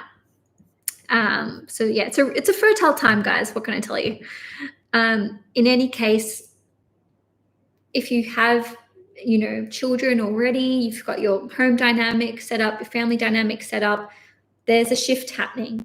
How you relate to your kids, how they relate to you. Something's changing here. Yeah, there may be some rebelling that's going on with your children, and they're acting up, acting funny, really testing you, testing your boundaries. Lines may be crossed, boundaries may be, not respected at all. I don't say this to freak you guys out. Jupiter going through your 5th house is going to bless you when it comes to your children, if you have children. But I just want to make you aware that you may be tested in May. Children aside, I also see you rebelling against your family expectations, maybe their values, maybe some kind of tradition. But the thing is, you could be breaking new ground in a really positive way. Don't forget, Sun Jupiter is a blessing. Venus Jupiter is a blessing. So this could be like, mom, dad, even if, this is like a step parent or just like a father figure, mother figure, it's like, leave this to me. I've got this under control. So there may have to be some erecting of boundaries from you or some rebelling on your part. But there's a new cycle taking place when it comes to how you relate to your family, right? Because we've got the new moon in Taurus, and then we've got the 4th house, which rules over the family, as well as the mother being activated, and the sun, which represents our father or father figure, being involved here. So your family will not be the same after this 12-month period. And I don't mean that in an ominous way. This can be super, super positive. Again, Jupiter's involved with the blessings here, right? You're not relating the same way. You're not communicating the same way. You're finding new and different and innovative ways to relate to one another. And if that means you taking space from them, especially with the conjunctions to Uranus at the Aquarius degree, 23 degrees, so be it. I see Aquarians just doing what they need to do for their own emotional security. And, if this is going to rub someone the wrong way that you live with in your family, significant other, children, I see you like doing it anyway, to put it bluntly. And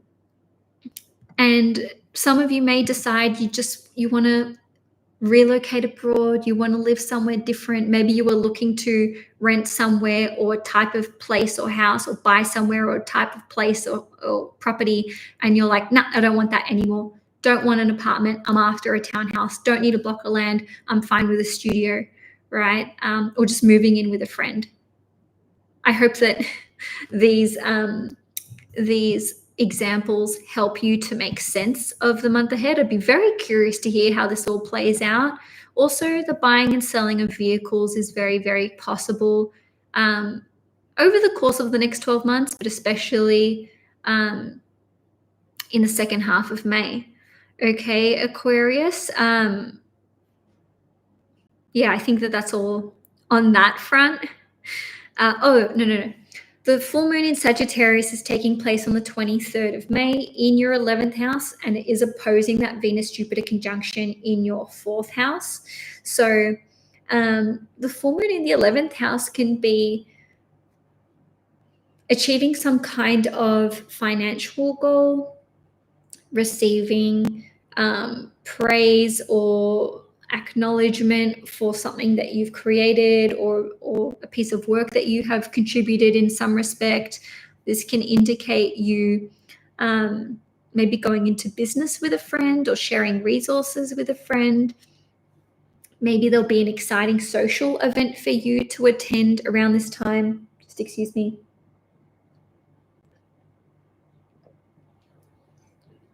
In any case, the 11th house is a very lucky house. All right. So having the full moon here can also indicate that you may be achieving some kind of long-term goal or dream that you've had for a while, especially if it's related to finances or resources. All right. So now let's have a look at Jupiter entering Gemini. So Jupiter will enter Gemini on the 25th or the 26th of May, depending where you live in the world. If you're in Australia, like me, that'll be on the 26th. Nevertheless, it's a 12-month cycle. So it will be in Gemini in your 5th house till the 9th of June in 2025. So it's going to be trining you. And the 5th house is a lucky house. It's associated with hobbies, passions. It's associated with children, love, dating, romance, sex, sport, owning your own business. And wherever Jupiter transits, this is where we're expanding the themes of that house in some way, shape, or form, and we're learning about it. So Jupiter going through the 5th house can be starting your own business, discovering new talents, hobbies, and passions. It can be expanding upon existing hobbies, talents, and passions. Also, I don't think I mentioned this, but Jupiter hasn't been in Gemini for 11 years. So this is a really, really auspicious time for you. Jupiter in the 5th house can indicate that you are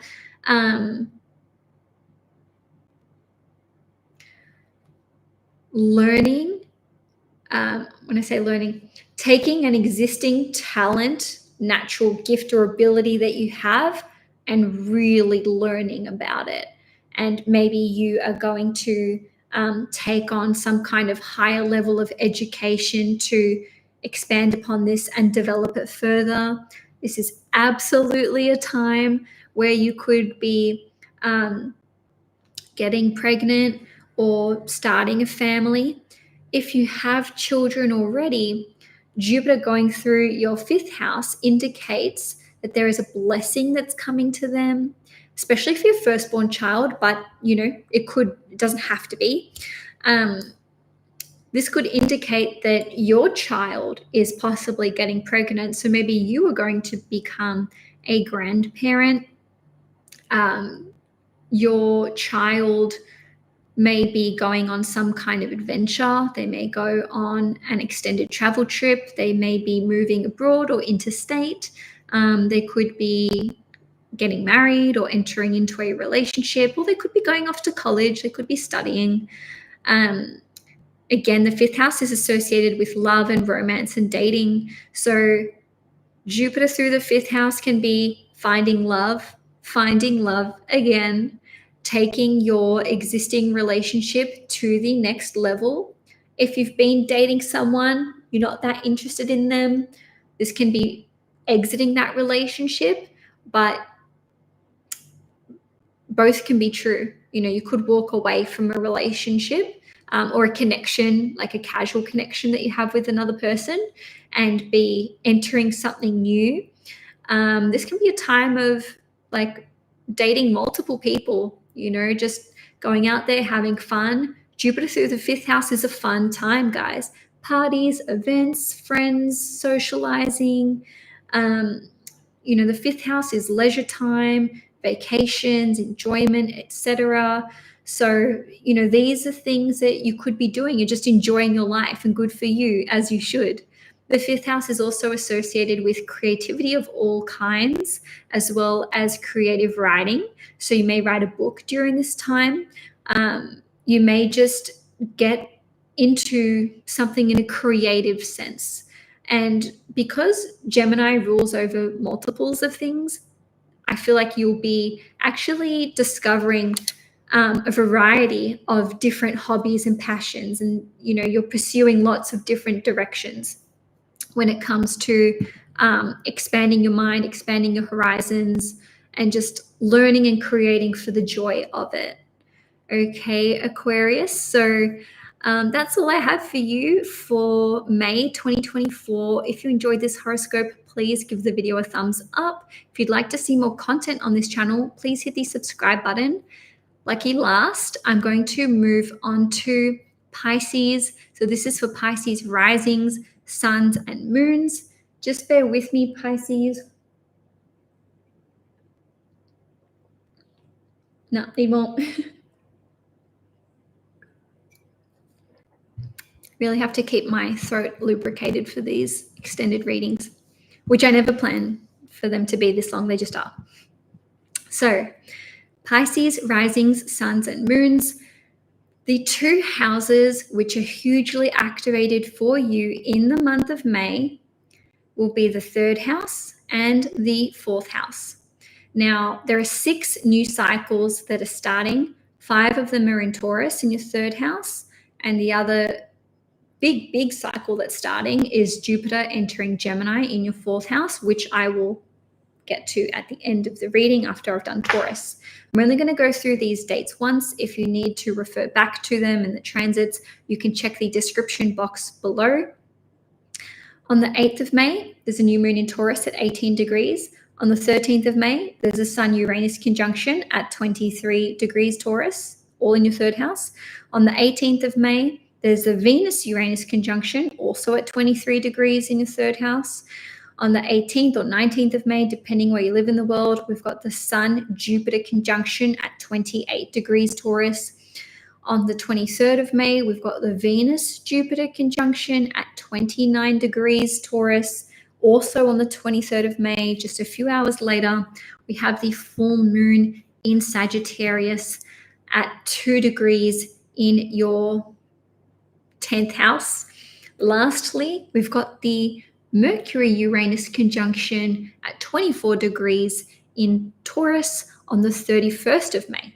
I think I already said the 31st of May. So a new moon plus 5 new cycles, which will all be approximately 12 months long. These will conclude somewhere between April and June in 2025, but the seeds are being planted in May.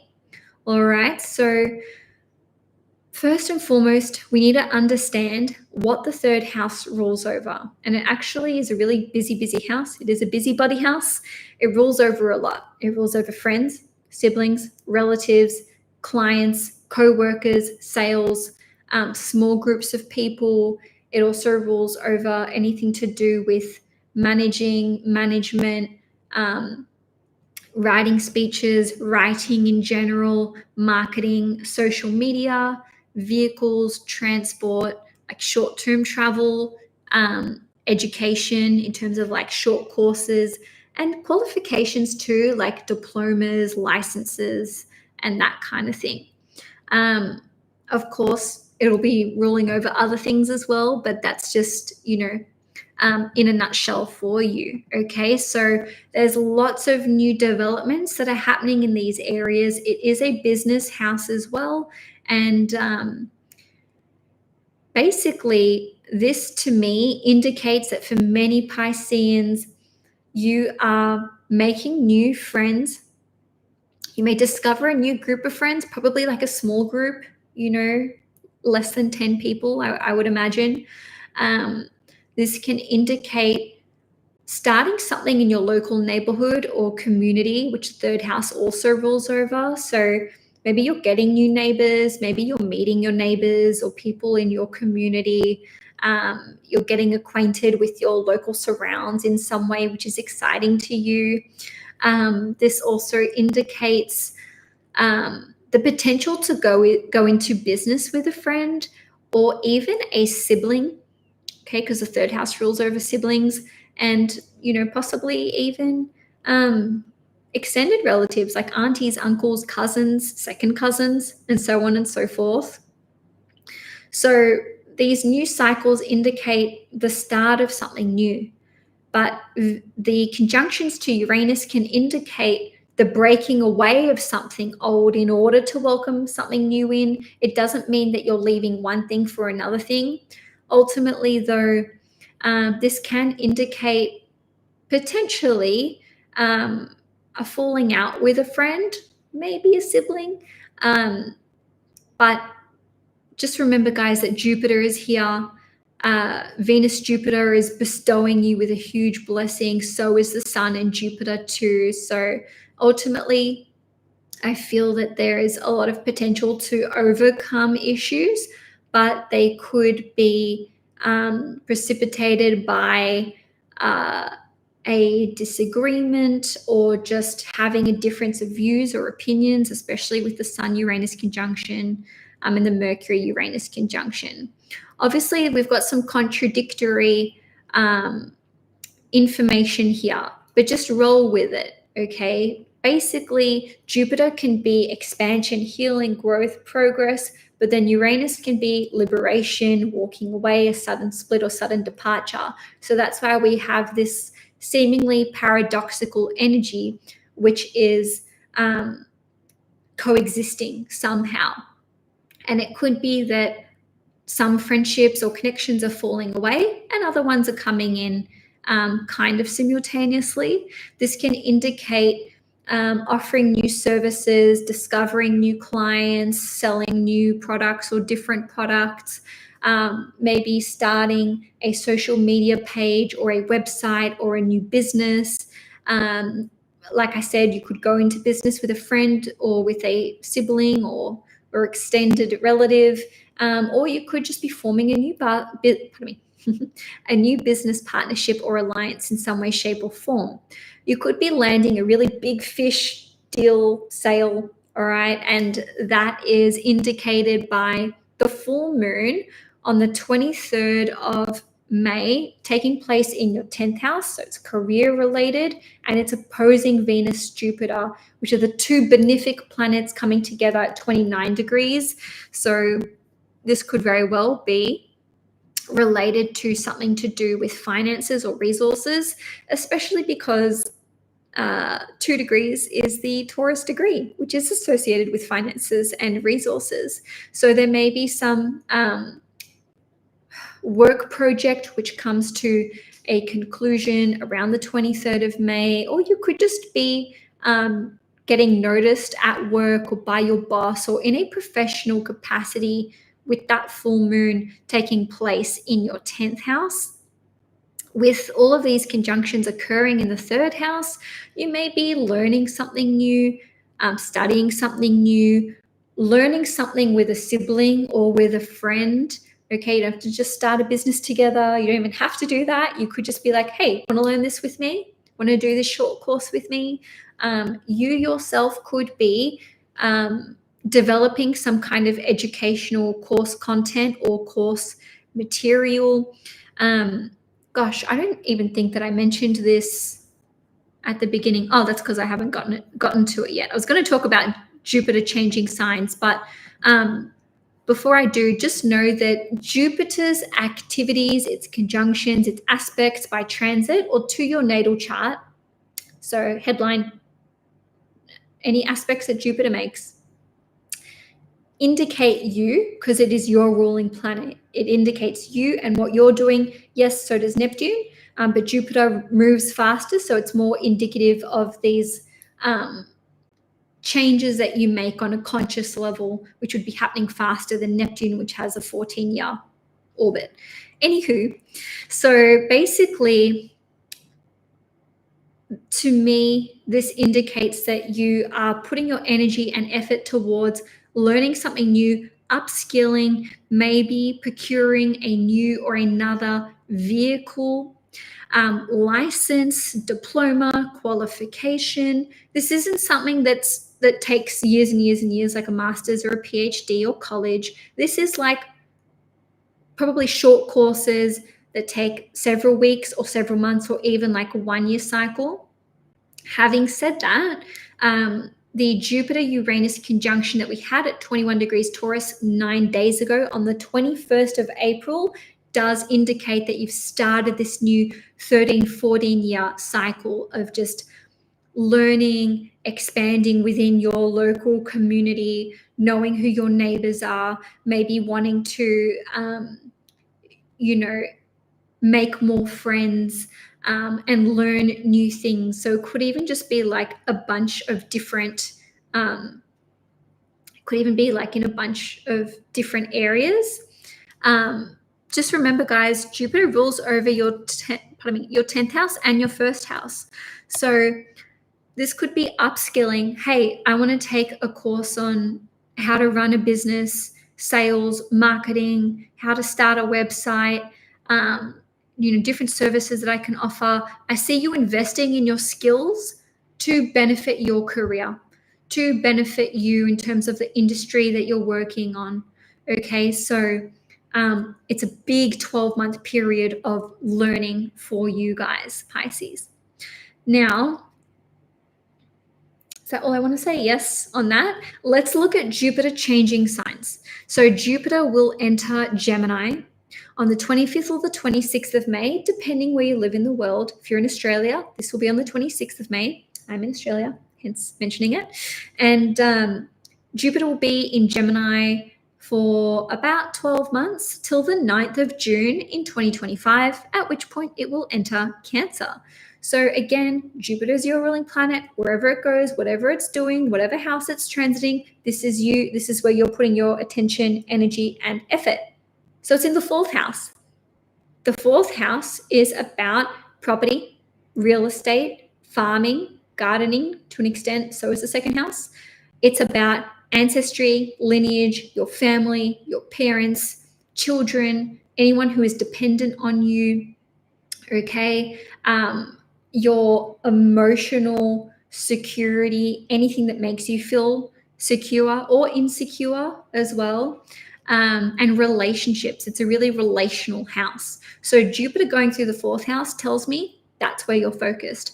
Many, many, many Pisceans will relocate during this 12-month cycle of Jupiter being in Gemini, and or there will be changes to their property portfolio. What does this mean? Some Pisceans will be buying and or selling property, whether that's owner-occupier or purchasing an investment property. Some Pisceans will be expanding their existing property, okay? Adding another, bathroom, adding another bedroom, increasing the size of the house pad, adding another layer. Some Pisceans will be relocating abroad or interstate. That's another way that can play out. Some of you with Jupiter ruling over the 10th house are getting into real estate and property as a career move, especially if you are a Pisces ascendant or sun. Okay, so educating yourself about the property market, the rental market, becoming a real estate agent, maybe getting your estate agent license, brokerage. Okay, I've watched Selling Sunset. I was a real estate agent for 6 years, guys, so don't let me get carried away. Just kidding. You can't stop me. Anyway, so property and real estate is where your mind is going to be at. Of course, you may not be making the move immediately. This could be something that's 12 months in the making, especially if you're setting up an interstate or international relocation. Like, that's quite a process. I myself have just moved up to Queensland from Melbourne in Victoria, and this took several months to pull together. All right, so it's a big effort. It involves a lot. Okay, so on that front, in a nutshell, if you've wanted to move for ages, I have someone in mind right now. I wonder if we're going to chat about this after this reading. If you've wanted to move for a while, it's going to happen in this 12-month period. The timing of it just depends on your natal chart and transits, etc., and also what else you've got going on in your chart. But it's a key time for buying, selling, expanding property portfolio, renovating your property, expanding your property, and so on and so forth. Even living abroad, even if it's for 12 months, that's another way that this could play out. Or traveling for work, like this could be a year of a lot of travel for work. Even if you don't like buy, sell, or move or whatever, it's just like, hey, we need you here, we need you there, 2 weeks there, a month there, or even several months abroad. And it's like, okay, but I have my home set up and I'm coming back to this at the end. I say that because Jupiter rules over your 10th house. Alrighty, so that's that on the property front. Family-wise, flatmates, who you live with, yeah, this is also another big topic. Jupiter expands what it touches. Jupiter going through the 4th house can indicate living with more people or freedom from living with that person or a few people or whatever, okay? Because Jupiter has that duality to it. It can free us from something that's no longer in alignment, or it can expand more of that. So some of you may be like, I'm living alone now. I have freedom from this like repressive situation or oppressive, or even just like I'm over it. Like it doesn't need to be negative, and now I'm ready to be by myself. That's one way that can play out. But the other way is like getting a housemate in, a flatmate, more people coming to live with you, expanding your family. Okay, having family to come live with you too, because the 4th house does rule over family. Maybe your father, because Jupiter rules over the 10th house. I digress. I was just trying to think if there was anyone else that popped into my mind, but not really, no. So yeah, you could be moving in with your significant other. Your significant other could be moving in with you. You could be buying a home together, purchasing a house together. You could be starting a family, expanding your family, because this rules over your lineage. Maybe you're becoming a grandparent, so your children could be having children. Okay, so the family could be expanding somehow. That could even just be nieces, nephews, cousins, etc., etc. But also, deep healing can take place when it comes to your family relationships and connections, especially your immediate family, which the 4th house rules over. 4th house is also associated with one's mother. So, it could be your immediate family, just as an umbrella term. If you're a Pisces moon, this could be relationship with your mother. If you're a Pisces sun, could be relationship with your father. Doesn't have to be. Okay, so this can indicate generosity from them, blessings that come through with the family, to the family, for the family, a blessing on the life or the lives of a parent, your parents, or your child or your children. This can indicate that you are maybe choosing to learn about your ancestral roots and lineage, especially if that relates to a culture or a country where you don't currently reside. And I say that because of the influence of Jupiter here. So, if your roots are in Europe and you're living in Australia or whatever, it may be like, hey, I want to know about my grandparents, my great-grandparents, where did I come from, etc., etc. So, I did briefly touch on gardening and farming. So you could have like an interest in changing your career. Now, the 4th house can be midwifery, being a doula, delivering babies, prenatal healthcare practitioners, being a nurse, looking after the elderly, retirement homes, retirement villages, property, real estate, farming, car industry as well. What else?